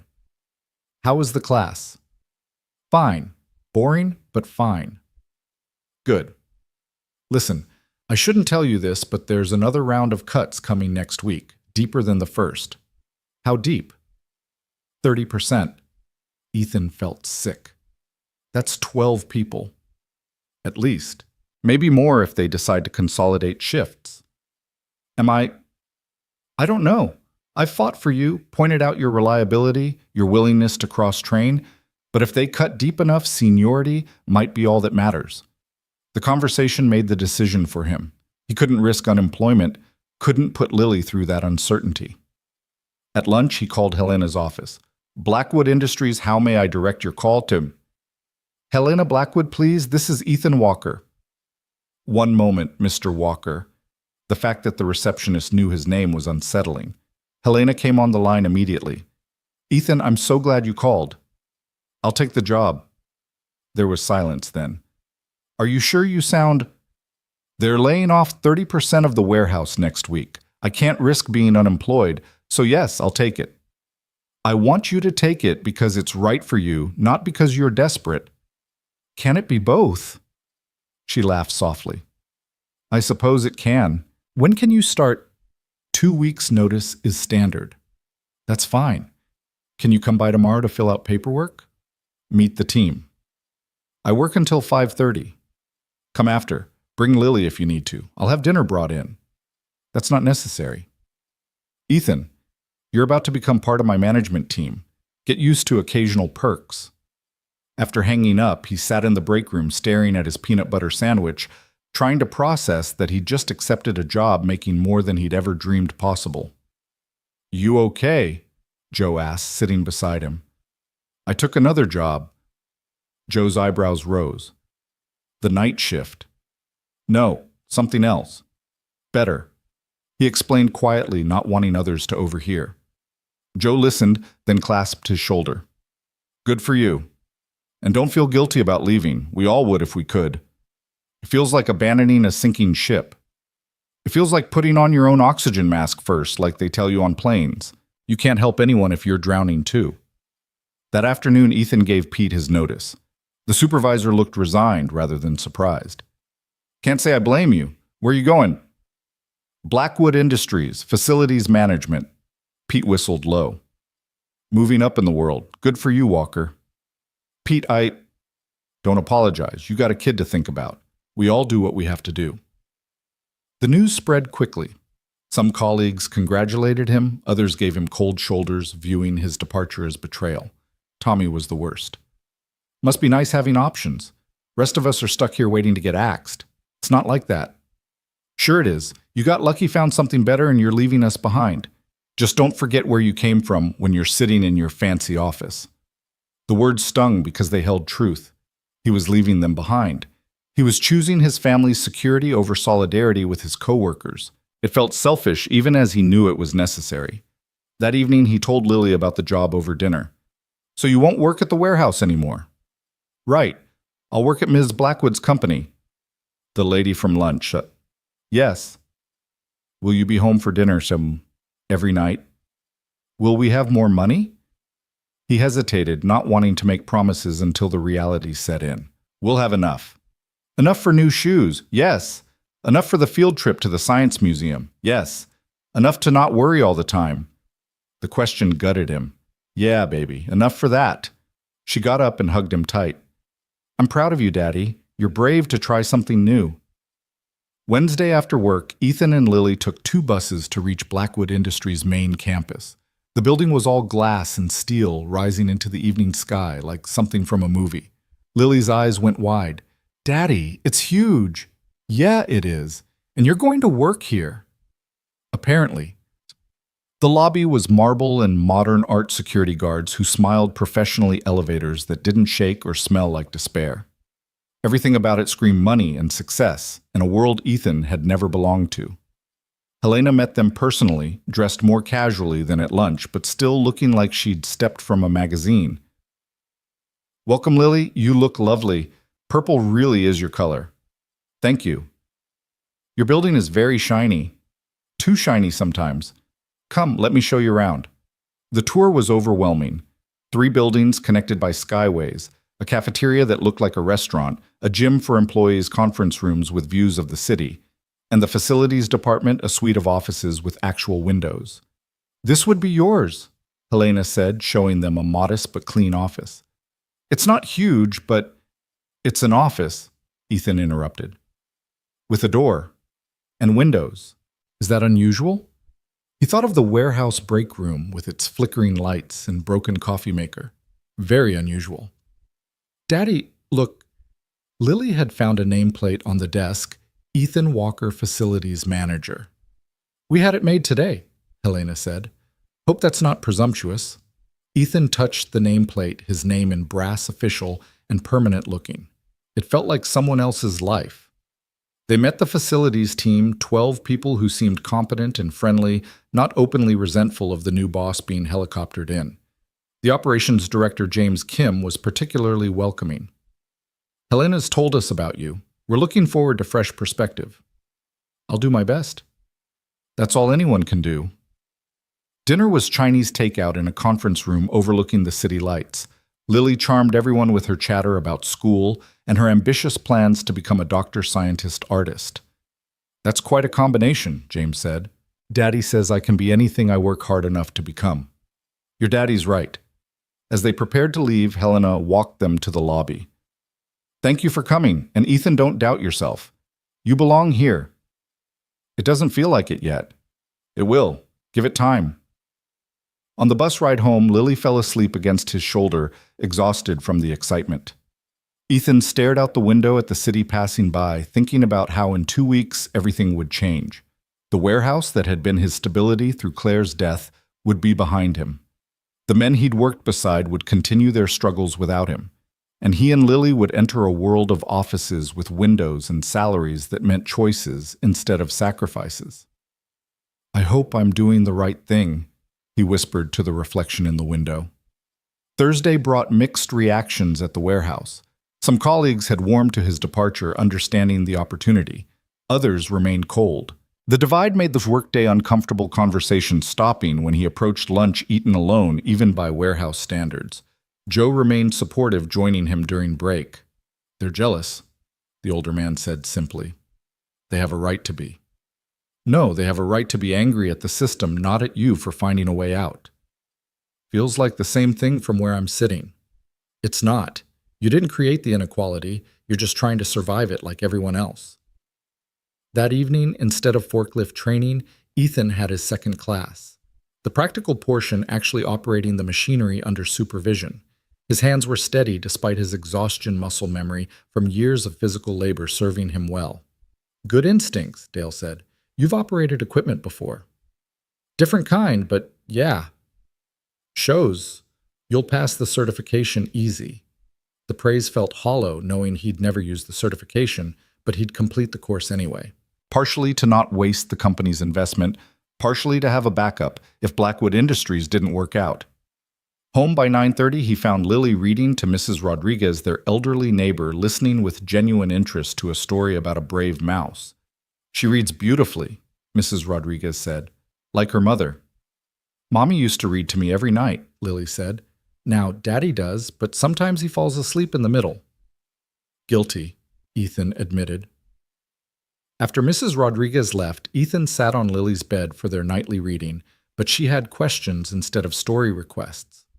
"When you start the new job, will things change a lot?" "Some things. We'll have more money, less worry, but the important things won't change." "Like what?" "Like how much I love you. Like reading together. Like being a family." "Will we move?" The question caught him off guard. "Maybe eventually." "Would you want to?" "I don't know. I like our apartment, but it would be nice to have a yard, and windows that don't stick, and heat that works all the time." "We'll see what happens. No rush to change everything at once." "Good. Too much change is scary." "Yeah, it is." But change was coming whether they were ready or not. Friday was Ethan's last day of his first week with 2 weeks' notice given. The warehouse felt different now, temporary already part of his past, even though he still had days remaining. He worked harder than usual trying to leave everything in good order, documenting processes nobody had ever written down, training Marcus on tasks only he knew. "You don't have to do all this," Pete said, watching him create a detailed inventory checklist. "Someone needs to know how to check the weekly chemical shipments properly.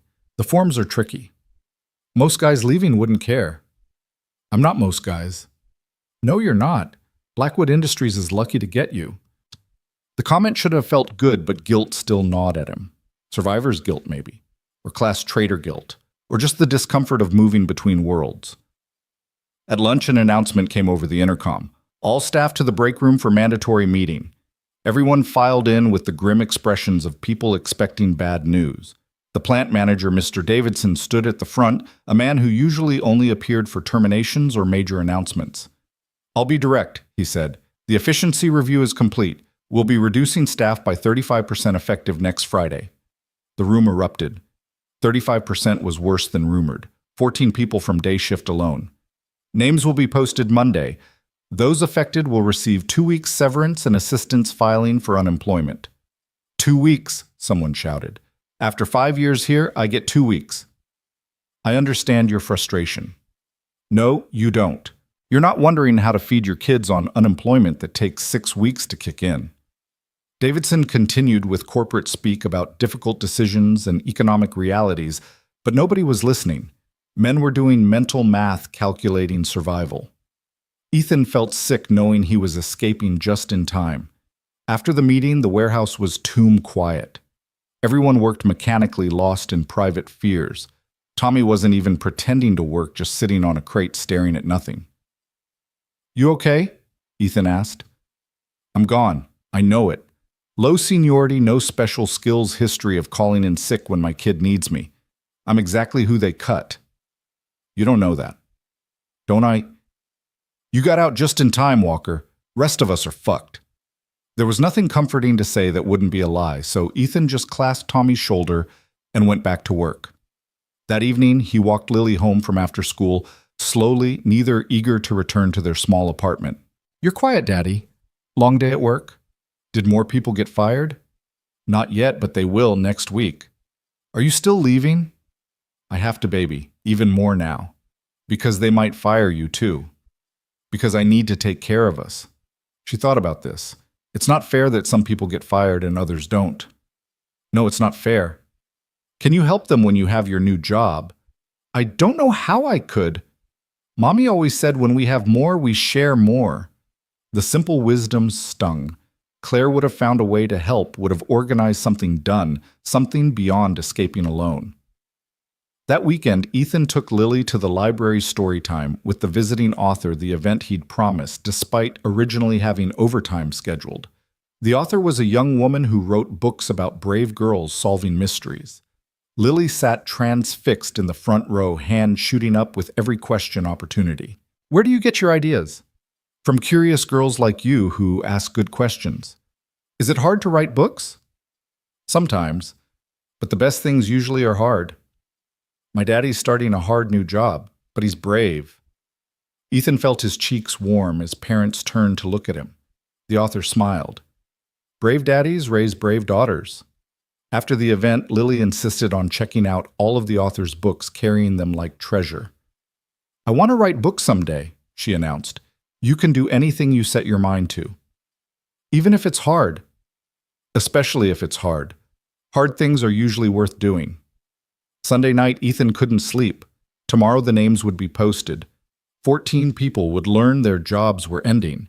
He'd be starting his last week at the warehouse, beginning his transition to a different life. He stood at their small window, looking at the city lights, thinking about Helena Blackwood, somewhere out there in a penthouse or mansion, probably not losing sleep over employment anxiety. The gulf between their worlds seemed impossible to bridge, yet somehow he was about to try. Can't sleep. Lily's voice came from behind him. Did I wake you? No, I had a dream about Mommy. Good dream. She said to tell you it's okay to be scared. Being scared means you're doing something important. Your mom was pretty smart. So are you, Daddy, just different smart. They stood together at the window, his hand on her small shoulder, watching the city sleep and wake in its endless cycle. Monday morning came like a death sentence. Ethan arrived early, but a crowd was already gathered at the bulletin board where the list would be posted. Pete emerged from the office with a paper, his face grim. The crowd parted as he tacked it up. Ethan held back, letting others check first. The sounds told the story relief from some devastation from others. Tommy's name was there as he'd predicted. So was Marcus, despite 3 years' seniority. Carlos had survived, but barely. This is bullshit, someone said. They kept Johnson, but cut Martinez. Johnson can barely lift a box anymore. Johnson's got 20 years in. Seniority protected him. Seniority should matter less than ability. Tell that to the union. Oh, wait, we don't have one. The arguments continued, but Ethan focused on the 14 names. 14 families thrust into uncertainty. And here he was about to walk away to a salary that could probably pay 2 of their positions. Tommy was cleaning out his locker when Ethan found him. I'm sorry, man. Yeah, well, saw it coming. Tommy threw his things into a cardboard box with barely controlled violence. Wife's going to lose it. We're already behind on rent. If you need a reference, from where your fancy new office. Thanks, but no thanks. The rejection hurt, but was understandable. Ethan represented escape. They couldn't achieve success they couldn't access. The day was funeral quiet. Those leaving worked their final week in bitter silence. Those staying worked harder, trying to prove their worth, knowing the axe could fall again anytime. At lunch, Joe sat with Ethan despite the social cost of associating with someone who was leaving. Don't carry guilt that isn't yours, the older man said. Easier said than done. You think staying would help them. You think turning down opportunity would somehow make their situation better. No buts. You're doing what every one of them would do in your position. They know it even if they're too hurt to admit it. Wednesday's forklift class was surreal. Half the attendees had been laid off, but they were completing certification anyway, hoping it might help them find new work. The instructor continued his monotone delivery, oblivious to or ignoring the despair in the room. Ethan passed the written test, easily scheduling the practical exam for Friday, his last day. It seemed fitting somehow, earning a certification he'd never use on his way out the door. Thursday night, he couldn't face another evening away from Lily for class, so he called in sick to the training. One missed session wouldn't matter now. Instead, he took Lily for ice cream after dinner, a luxury they rarely indulged. They sat outside despite the cold, eating chocolate chip cookie dough and watching people pass. "Daddy, are you sad about leaving the warehouse?" "A little. I'll miss some of the people." "But you're excited about the new job." "Scared and excited both." "That's okay. I'm scared and excited about growing up." "You don't need to grow up too fast, baby." "I know, but sometimes I think if I was grown up, I could help more." Get a job, make money so you wouldn't worry so much. That's not your job. Your job is to be a kid, learn things, have fun. Is it fun being a grown-up?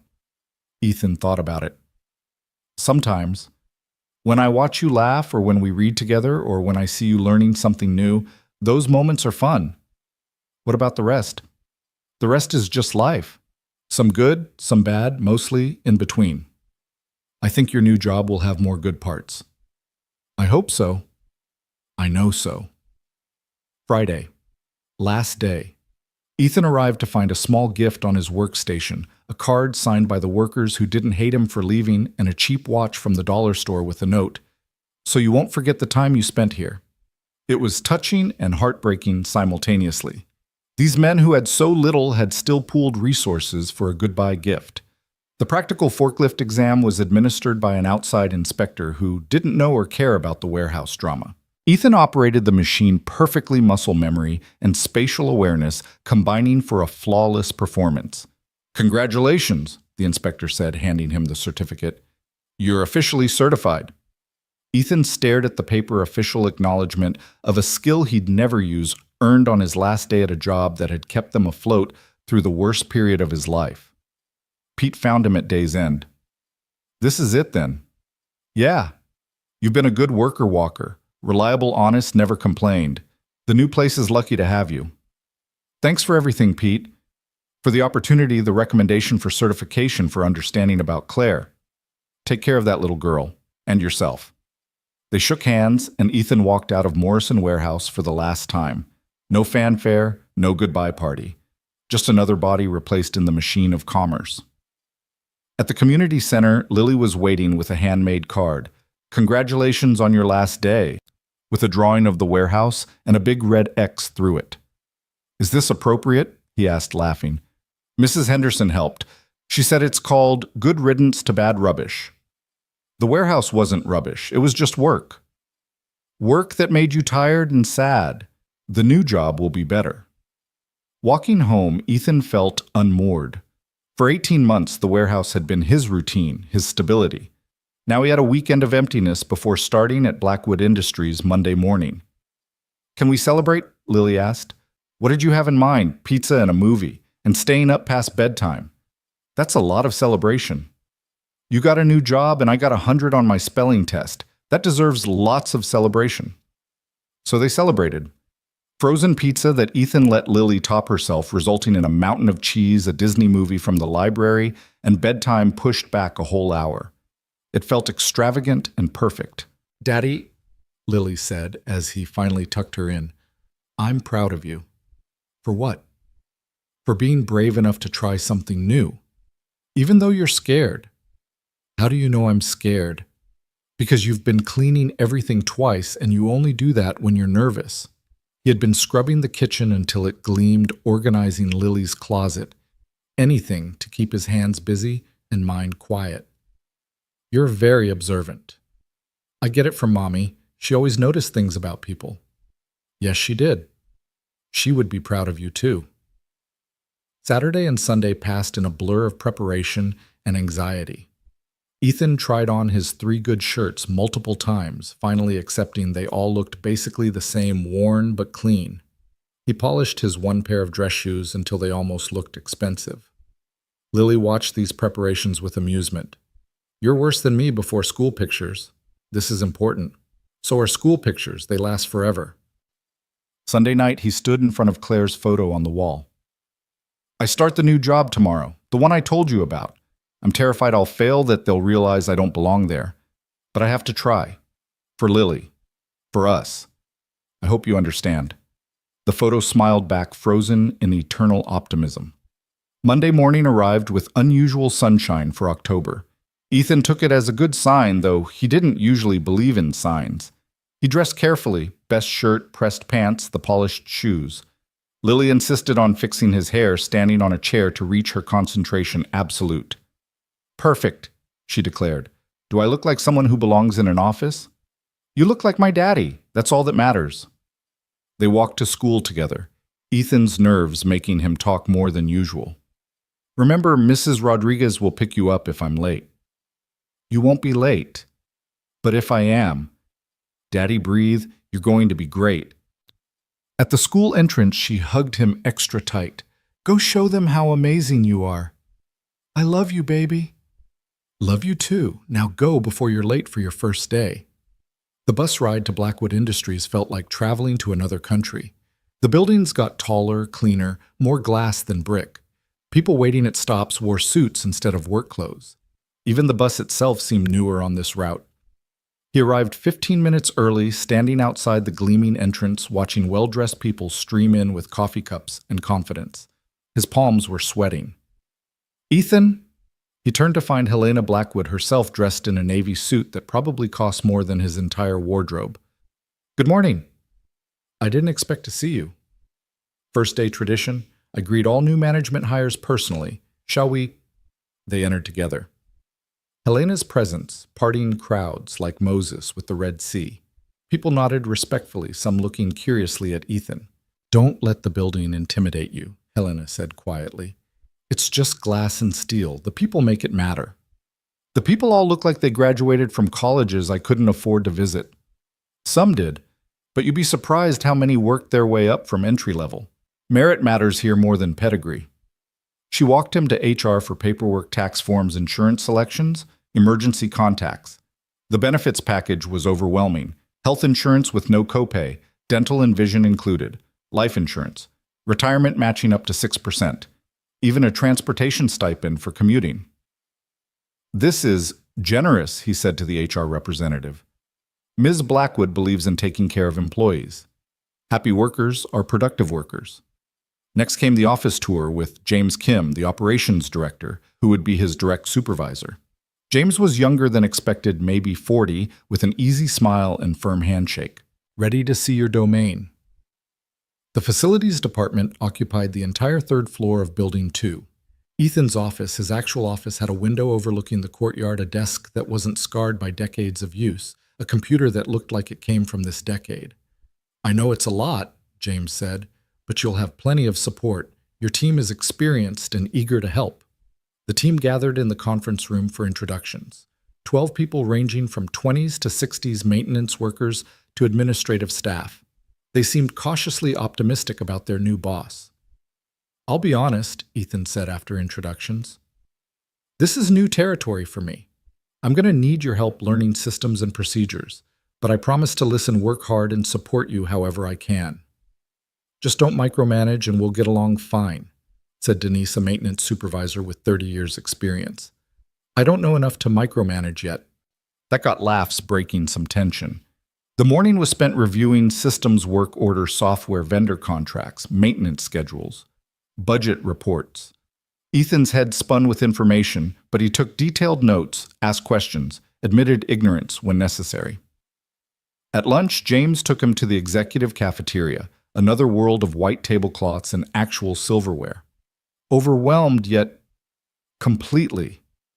Good means you're paying attention. Helena wasn't wrong about you. You have good instincts. Trust them. My instincts are currently telling me to run back to the warehouse where I know what I'm doing. But you won't. No, I won't. Because my daughter deserves better than a father who runs from challenges. That's the right answer. The afternoon brought his first crisis. A water pipe burst in Building 3, flooding 2 floors of cubicles. His team looked to him for direction. For a moment, panic threatened. Then muscle memory kicked in. This was just problem solving like at the warehouse, but with better resources. Denise, get maintenance to shut off water to that section. Marcus, call our emergency restoration vendor. Sarah, start documenting damage for insurance. Everyone else, let's get salvage teams moving computers and paperwork first. Furniture later. They moved efficiently, following his direction without question. Within an hour, water was stopped, restoration crews were on site, and salvage operations were organized. Nice work, Helena said, appearing in the flood zone in rubber boots she'd somehow procured. Clean, decisive leadership. Just doing what needed doing. Exactly. That's why you're here. By day's end, the crisis was managed, insurance claims filed, and plans in place for temporary workspace for displaced employees. Ethan felt exhausted, but accomplished. Not bad for a first day, Denise said as the team wrapped up. Maybe you'll work out after all. Maybe.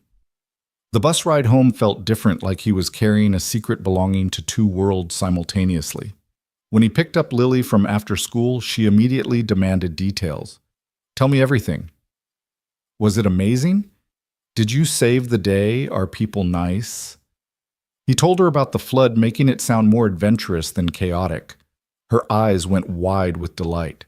You're a hero on your first day. I just organized cleanup. That's what heroes do. They fix things when everything goes wrong. That evening, as they ate dinner, slightly better groceries thanks to his signing bonus, Ethan felt something he hadn't experienced in years: hope. Not desperate hope that things might get easier, but real hope that they actually would. Daddy, Lily said, your face looks different. Different how? Less worried, more happy maybe. Maybe. Definitely. You look like you did in the old pictures with Mommy. He thought about it. In those pictures, he'd had a partner, a future that seemed bright, challenges that felt manageable. Now he had a new kind of future, uncertain but promising. Can I tell you something? Lily asked. Always. I think Mommy sent Ms. Blackwood to you, like an angel or something. You think she had a heart attack right where you'd see her. You saved her. She gave you a job. That's not coincidence, that's magic. Or luck. Mommy always said luck was just magic that people were afraid to believe in. The first month at Blackwood Industries passed in a whirlwind of learning, adjusting, and small victories. Ethan's days were filled with meetings about budgets. He was learning to read vendor negotiations. He was learning to navigate, and problems that required solutions more complex than work harder. But he was adapting, finding his footing in this world of email chains and spreadsheets. The money changed everything and nothing simultaneously. The first paycheck, more than he'd made in a month at the warehouse, went immediately to necessities. New shoes for Lily that actually fit. Winter coats for both of them. Paying off the minimum balance on credit cards. Catching up on the electric bill. There was even enough left to put $50 in savings, the first time he'd saved anything since Claire's diagnosis. Look, Daddy, Lily said one evening, modeling her new coat. It's purple and it's warm. You look beautiful, baby. And you don't have to worry about me being cold anymore. She was right. The constant low-level anxiety about basics, food, warmth, shelter, had diminished. But new anxieties had replaced them. Was he performing well enough? Did his team respect him? How long before someone realized he didn't belong? Helena checked in weekly, sometimes formally in scheduled meetings, sometimes casually, stopping by his office. How are you settling in? She asked one afternoon, finding him surrounded by maintenance manuals. Learning curve steep, but I'm climbing. Your team speaks highly of you. Denise said you're the first manager in years who actually listens to their input. They know the work better than I do. I'd be stupid not to listen. You'd be surprised how many managers are that stupid. These conversations always felt surreal, the billionaire CEO treating him like an equal, valuing his opinion. He kept waiting for the catch, the moment when the debt would be called in, but it never came. At home, the changes were subtler but profound. Lily did homework at a kitchen table that wasn't covered in bills. They were still there, but manageable, now paid on time. Dinner included fresh vegetables, not just whatever was on sale. When Lily mentioned a school field trip, Ethan could sign the permission slip without checking the cost. "Can Rachel come over to play?" Lily asked one Saturday. Sure. It was the first time she'd felt comfortable inviting a friend to their apartment. Before, she'd been embarrassed by their circumstances. Now, while still modest, their home felt less like evidence of failure. Rachel's mother, Jennifer, came to pick her up, looking around with barely concealed curiosity. "You're new to the neighborhood." "We've been here 3 years." "Oh, Lily mentioned her dad got a new job, so I thought, we're staying for now. This is home." He could have afforded a better apartment already, but Lily was right. Too much change too fast was scary, and this place held memories of Claire he wasn't ready to leave. 3 months in, Ethan faced his first major challenge. The heating system in Building 1 failed catastrophically during a February cold snap. 800 employees without heat temperatures dropping, and the regular vendor saying repairs would take a week. "Unacceptable," James said in the emergency meeting. "We need solutions." "I might know someone," Ethan said, thinking of Carlos from the warehouse whose brother ran an HVAC company. "Smaller outfit, but good work." "How fast?" "I'll find out." The call was awkward. He hadn't spoken to anyone from the warehouse since leaving, but Carlos was professional, his brother more so. They had a crew on site. Within 2 hours, temporary heaters installed by end of day, and permanent repairs completed in 3 days at half the cost of the regular vendor. "Excellent work," Helena said at the next management meeting. "Where did you find them?" "Former co-workers' family business. Good people who deserve a chance. Add them to our vendor list. I like giving chances to good people." The success felt like validation proof he could bridge his two worlds usefully. But not everything was smooth. Some of his team resented his lack of formal experience, especially Brad, an assistant manager who'd expected to get Ethan's position. "Must be nice," Brad said one day. "Getting handed a job you're not qualified for." "You're right," Ethan replied, surprising him. "I'm not qualified on paper. But I'm here, I'm learning, and I'm doing my best. If you have specific concerns about my performance, tell me. If you just want to complain, do it on your own time." Brad backed down, but the tension remained. At Lily's parent-teacher conference in March, Mrs. Patterson had only praise. "She's blooming," the teacher said. "More confident, more engaged. Whatever changes you've made at home are working." "We've had some good luck lately." "Mr. Walker, I've taught long enough to know the difference between luck and hard work. You've given that girl stability and hope. That's not luck." Walking home, Lily held his hand, something she'd started doing less as she grew older, but still allowed occasionally. "Mrs. Patterson says I'm doing great." "You are." "She says I could qualify for the advanced program next year." "That's wonderful." "It's at a different school, though. Franklin Academy." Ethan knew Franklin Academy, a public school, but in a better district with resources their current school couldn't match. It would mean longer commutes, new friends leaving the familiar. "What do you want to do?" "I want to try. Is that okay?" "Of course it's okay. We'll figure out the logistics." Maybe by then we could move closer to it. The suggestion hung between them. Moving meant leaving Claire's last home, but also meant opportunity for Lily. Maybe. April brought an unexpected visitor to Ethan's office. Joe Martinez, looking healthier than he had at the warehouse, wearing clothes that weren't stained with years of labor. "Joe, how are you?" "Good. Better. Heard you were some big shot now." "Hardly. Just trying to keep buildings running. What brings you here?" "Job interview, maintenance position. Figured you could use someone who actually knows how to fix things." "You want to work here?" "Warehouse let go another round last month. Even senior guys like me. Retirement's not for 5 years, need something steady." Ethan didn't hesitate. "You're hired." "Don't you need to interview me? I've worked beside you for 18 months. I know your work ethic. When can you start?" Joe's eyes misted slightly. "You sure about this?" "Completely. Fair warning, though, it's different here. Less physical, more paperwork." At my age, less physical sounds perfect. Having Joe on the team changed everything. Someone who knew Ethan's history, who could bridge the gap between management and workers.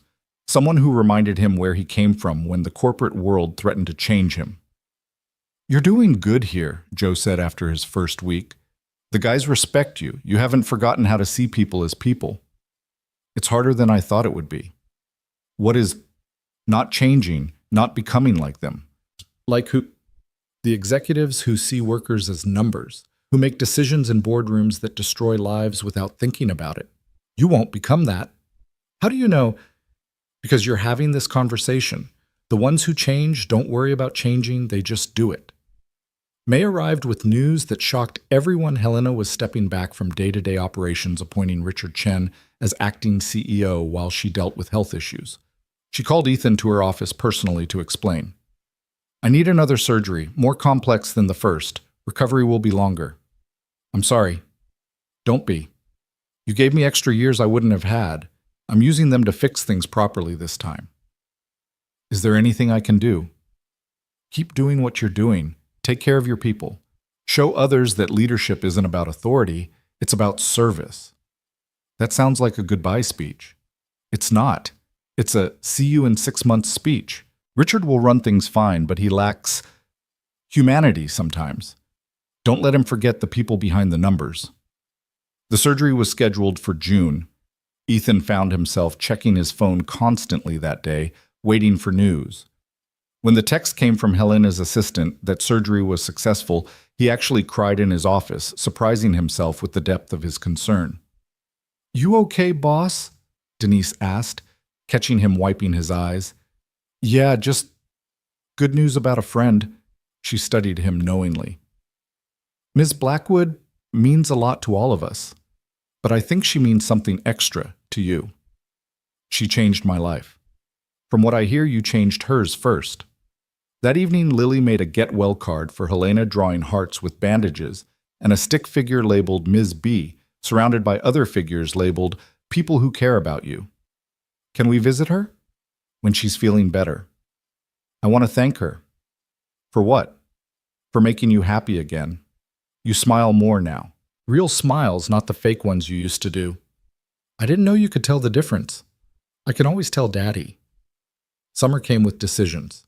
Franklin Academy accepted Lily for their advanced program.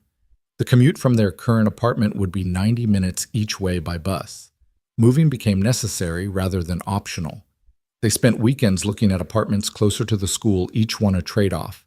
Nicer meant more expensive. Affordable meant farther from work. Nothing felt quite right. What about a house?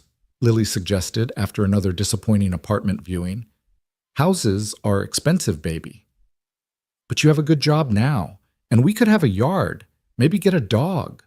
A dog was a new request, probably inspired by her friend Rachel's puppy.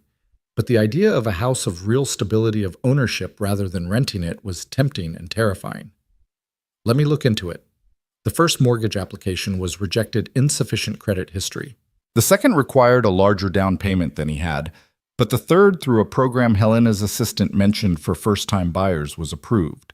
The interest rate was higher than ideal but manageable with his new salary.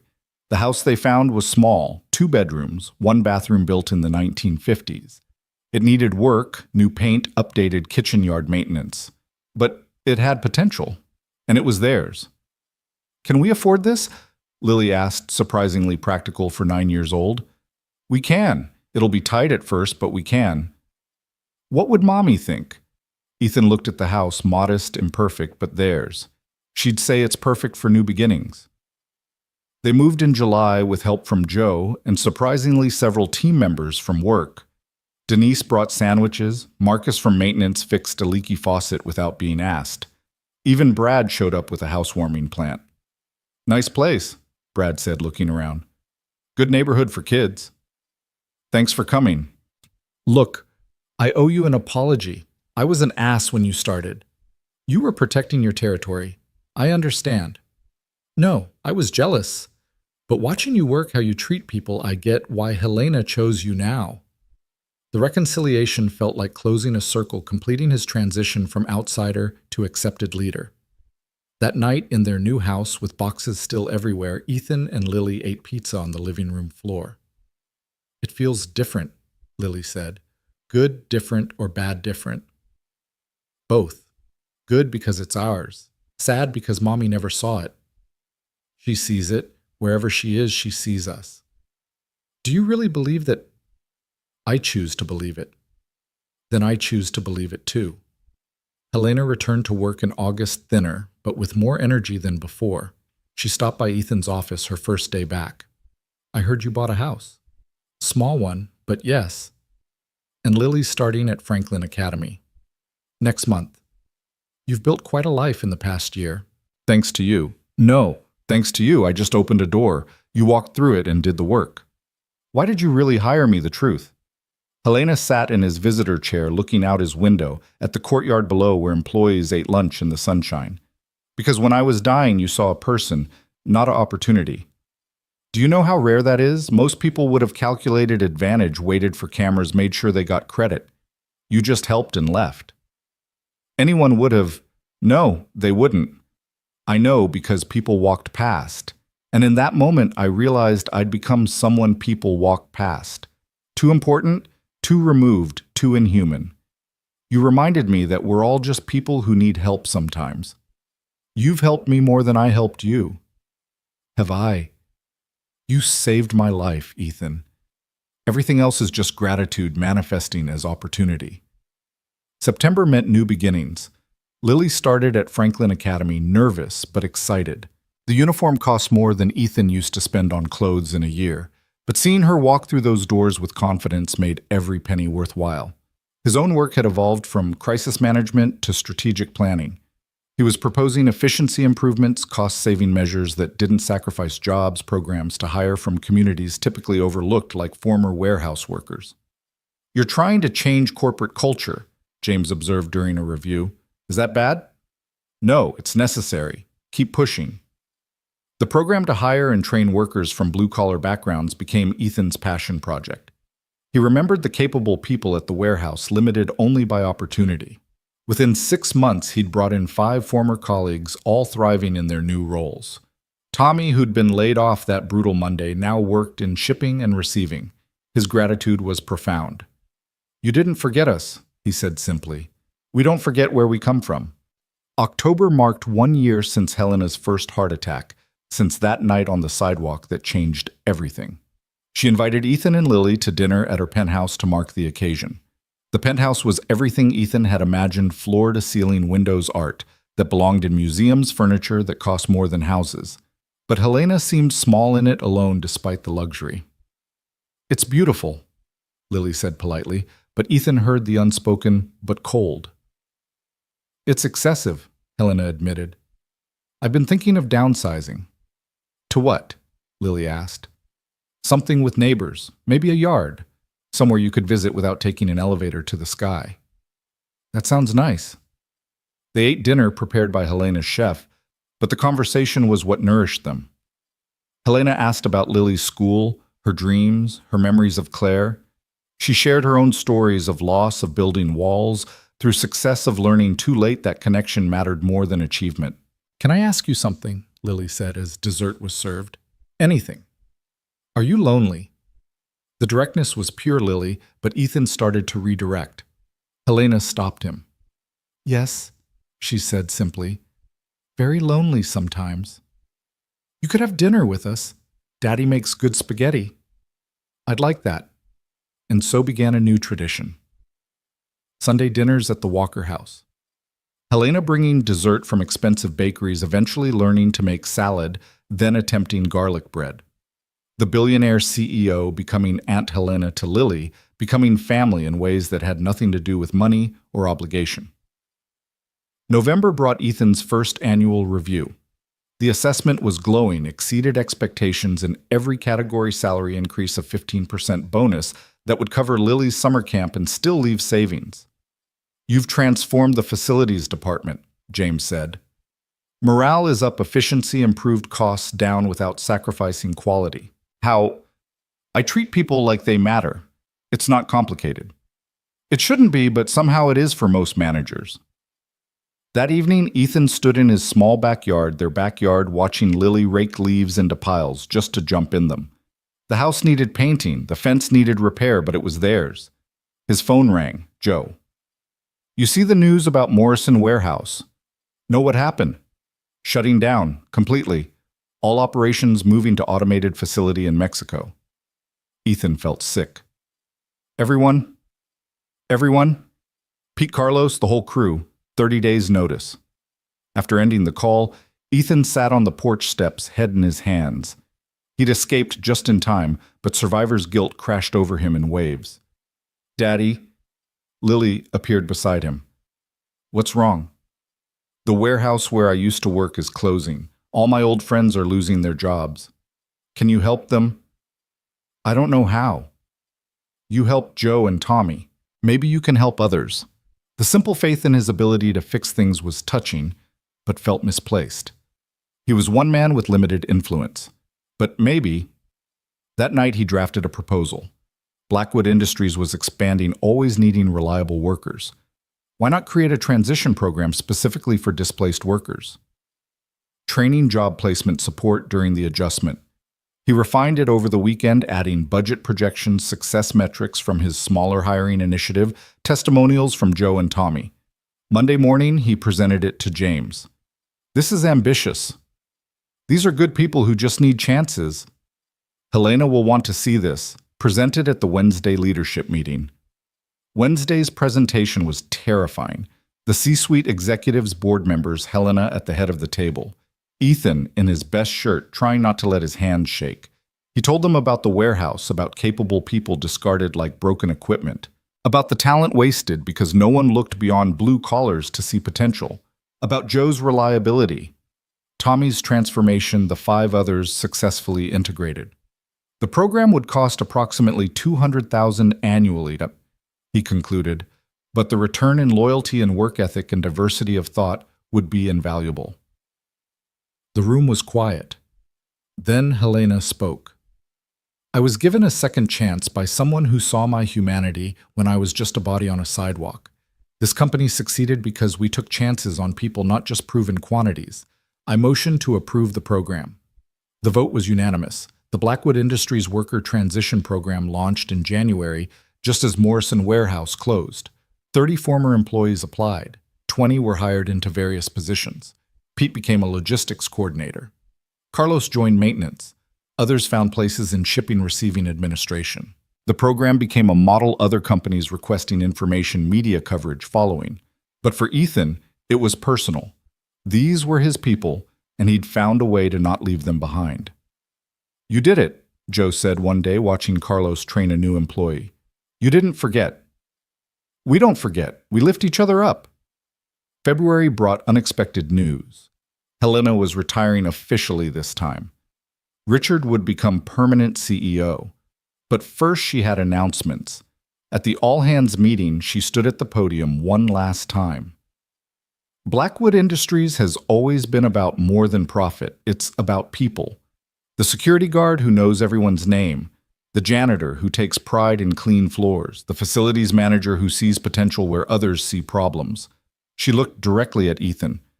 I'm establishing the Blackwood Foundation dedicated to workforce development and second chances. Leading it will be someone who understands that everyone deserves opportunity, Ethan Walker. The announcement hit like lightning. Foundation director meant leaving facilities management but expanding his impact exponentially. It meant a salary that would secure Lily's entire future. It meant becoming the bridge between worlds he'd been building toward. I don't know foundations, but he told Helena after. You know people. That's all that matters. March was transition time. Training his replacement, Denise promoted deservedly learning foundation management, understanding the scope of possibility. The foundation had $50 million in funding partnerships with community colleges, connections to industries nationwide. We can help thousands, Helena explained. Maybe hundreds of thousands eventually. It's too much. No, it's exactly enough. You saved one life, mine. Now you get to save countless others. Lily understood the magnitude differently. Daddy, you're going to help so many people find jobs. That's the plan. Like a superhero, but for work. I don't think that's a superhero category. It should be. The house felt different now, not physically still the same small rooms and creaky floors, but the weight that had lived there, the constant press of financial anxiety was gone. They could plan beyond next month, dream beyond survival. We could travel this summer, Ethan suggested one evening. Really? Where? Wherever you want. Disney World, the Grand Canyon, the ocean.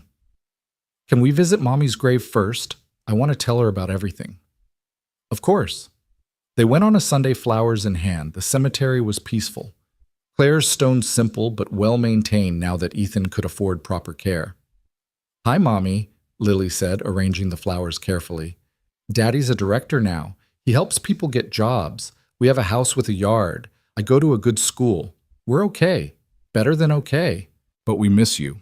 Ethan knelt beside his daughter, hand on the cold stone. She would be so proud, he said. Of both of us, Lily added. We did it, Daddy. We survived, and then we did more than survive. What do you mean?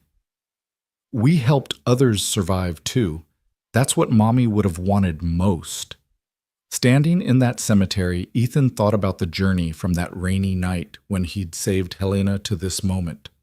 The warehouse struggles, the fear of failure, the impossible leap between worlds, all of it leading here to a life where he could provide for his daughter while lifting others up.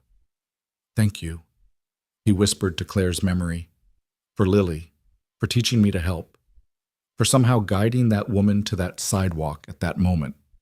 Whether it was cosmic intervention or random chance didn't matter. What mattered was what came next, the lives they'd change, the opportunities they'd create, the proof that sometimes saving one life could ripple outward to save hundreds. The drive home was quiet, both lost in thoughts. As they pulled into their driveway, Lily said, Helena's coming for dinner tonight, right? Right, she's bringing dessert. Good, I want to talk to her about the foundation. I have ideas. What kind of ideas? Programs for kids whose parents are looking for work, like after-school care so parents can go to interviews. That's brilliant. I know what it's like to worry about your parent. Maybe we can help kids worry less. That evening, as Helena, Ethan, and Lily sat around their small dining table eating spaghetti and planning programs that would change lives, the circle felt complete. The billionaire who'd needed saving, the man who'd stopped to help the child who'd shown them both what family meant, bound together by chance, sustained by choice, committed to passing forward the gift of second chances.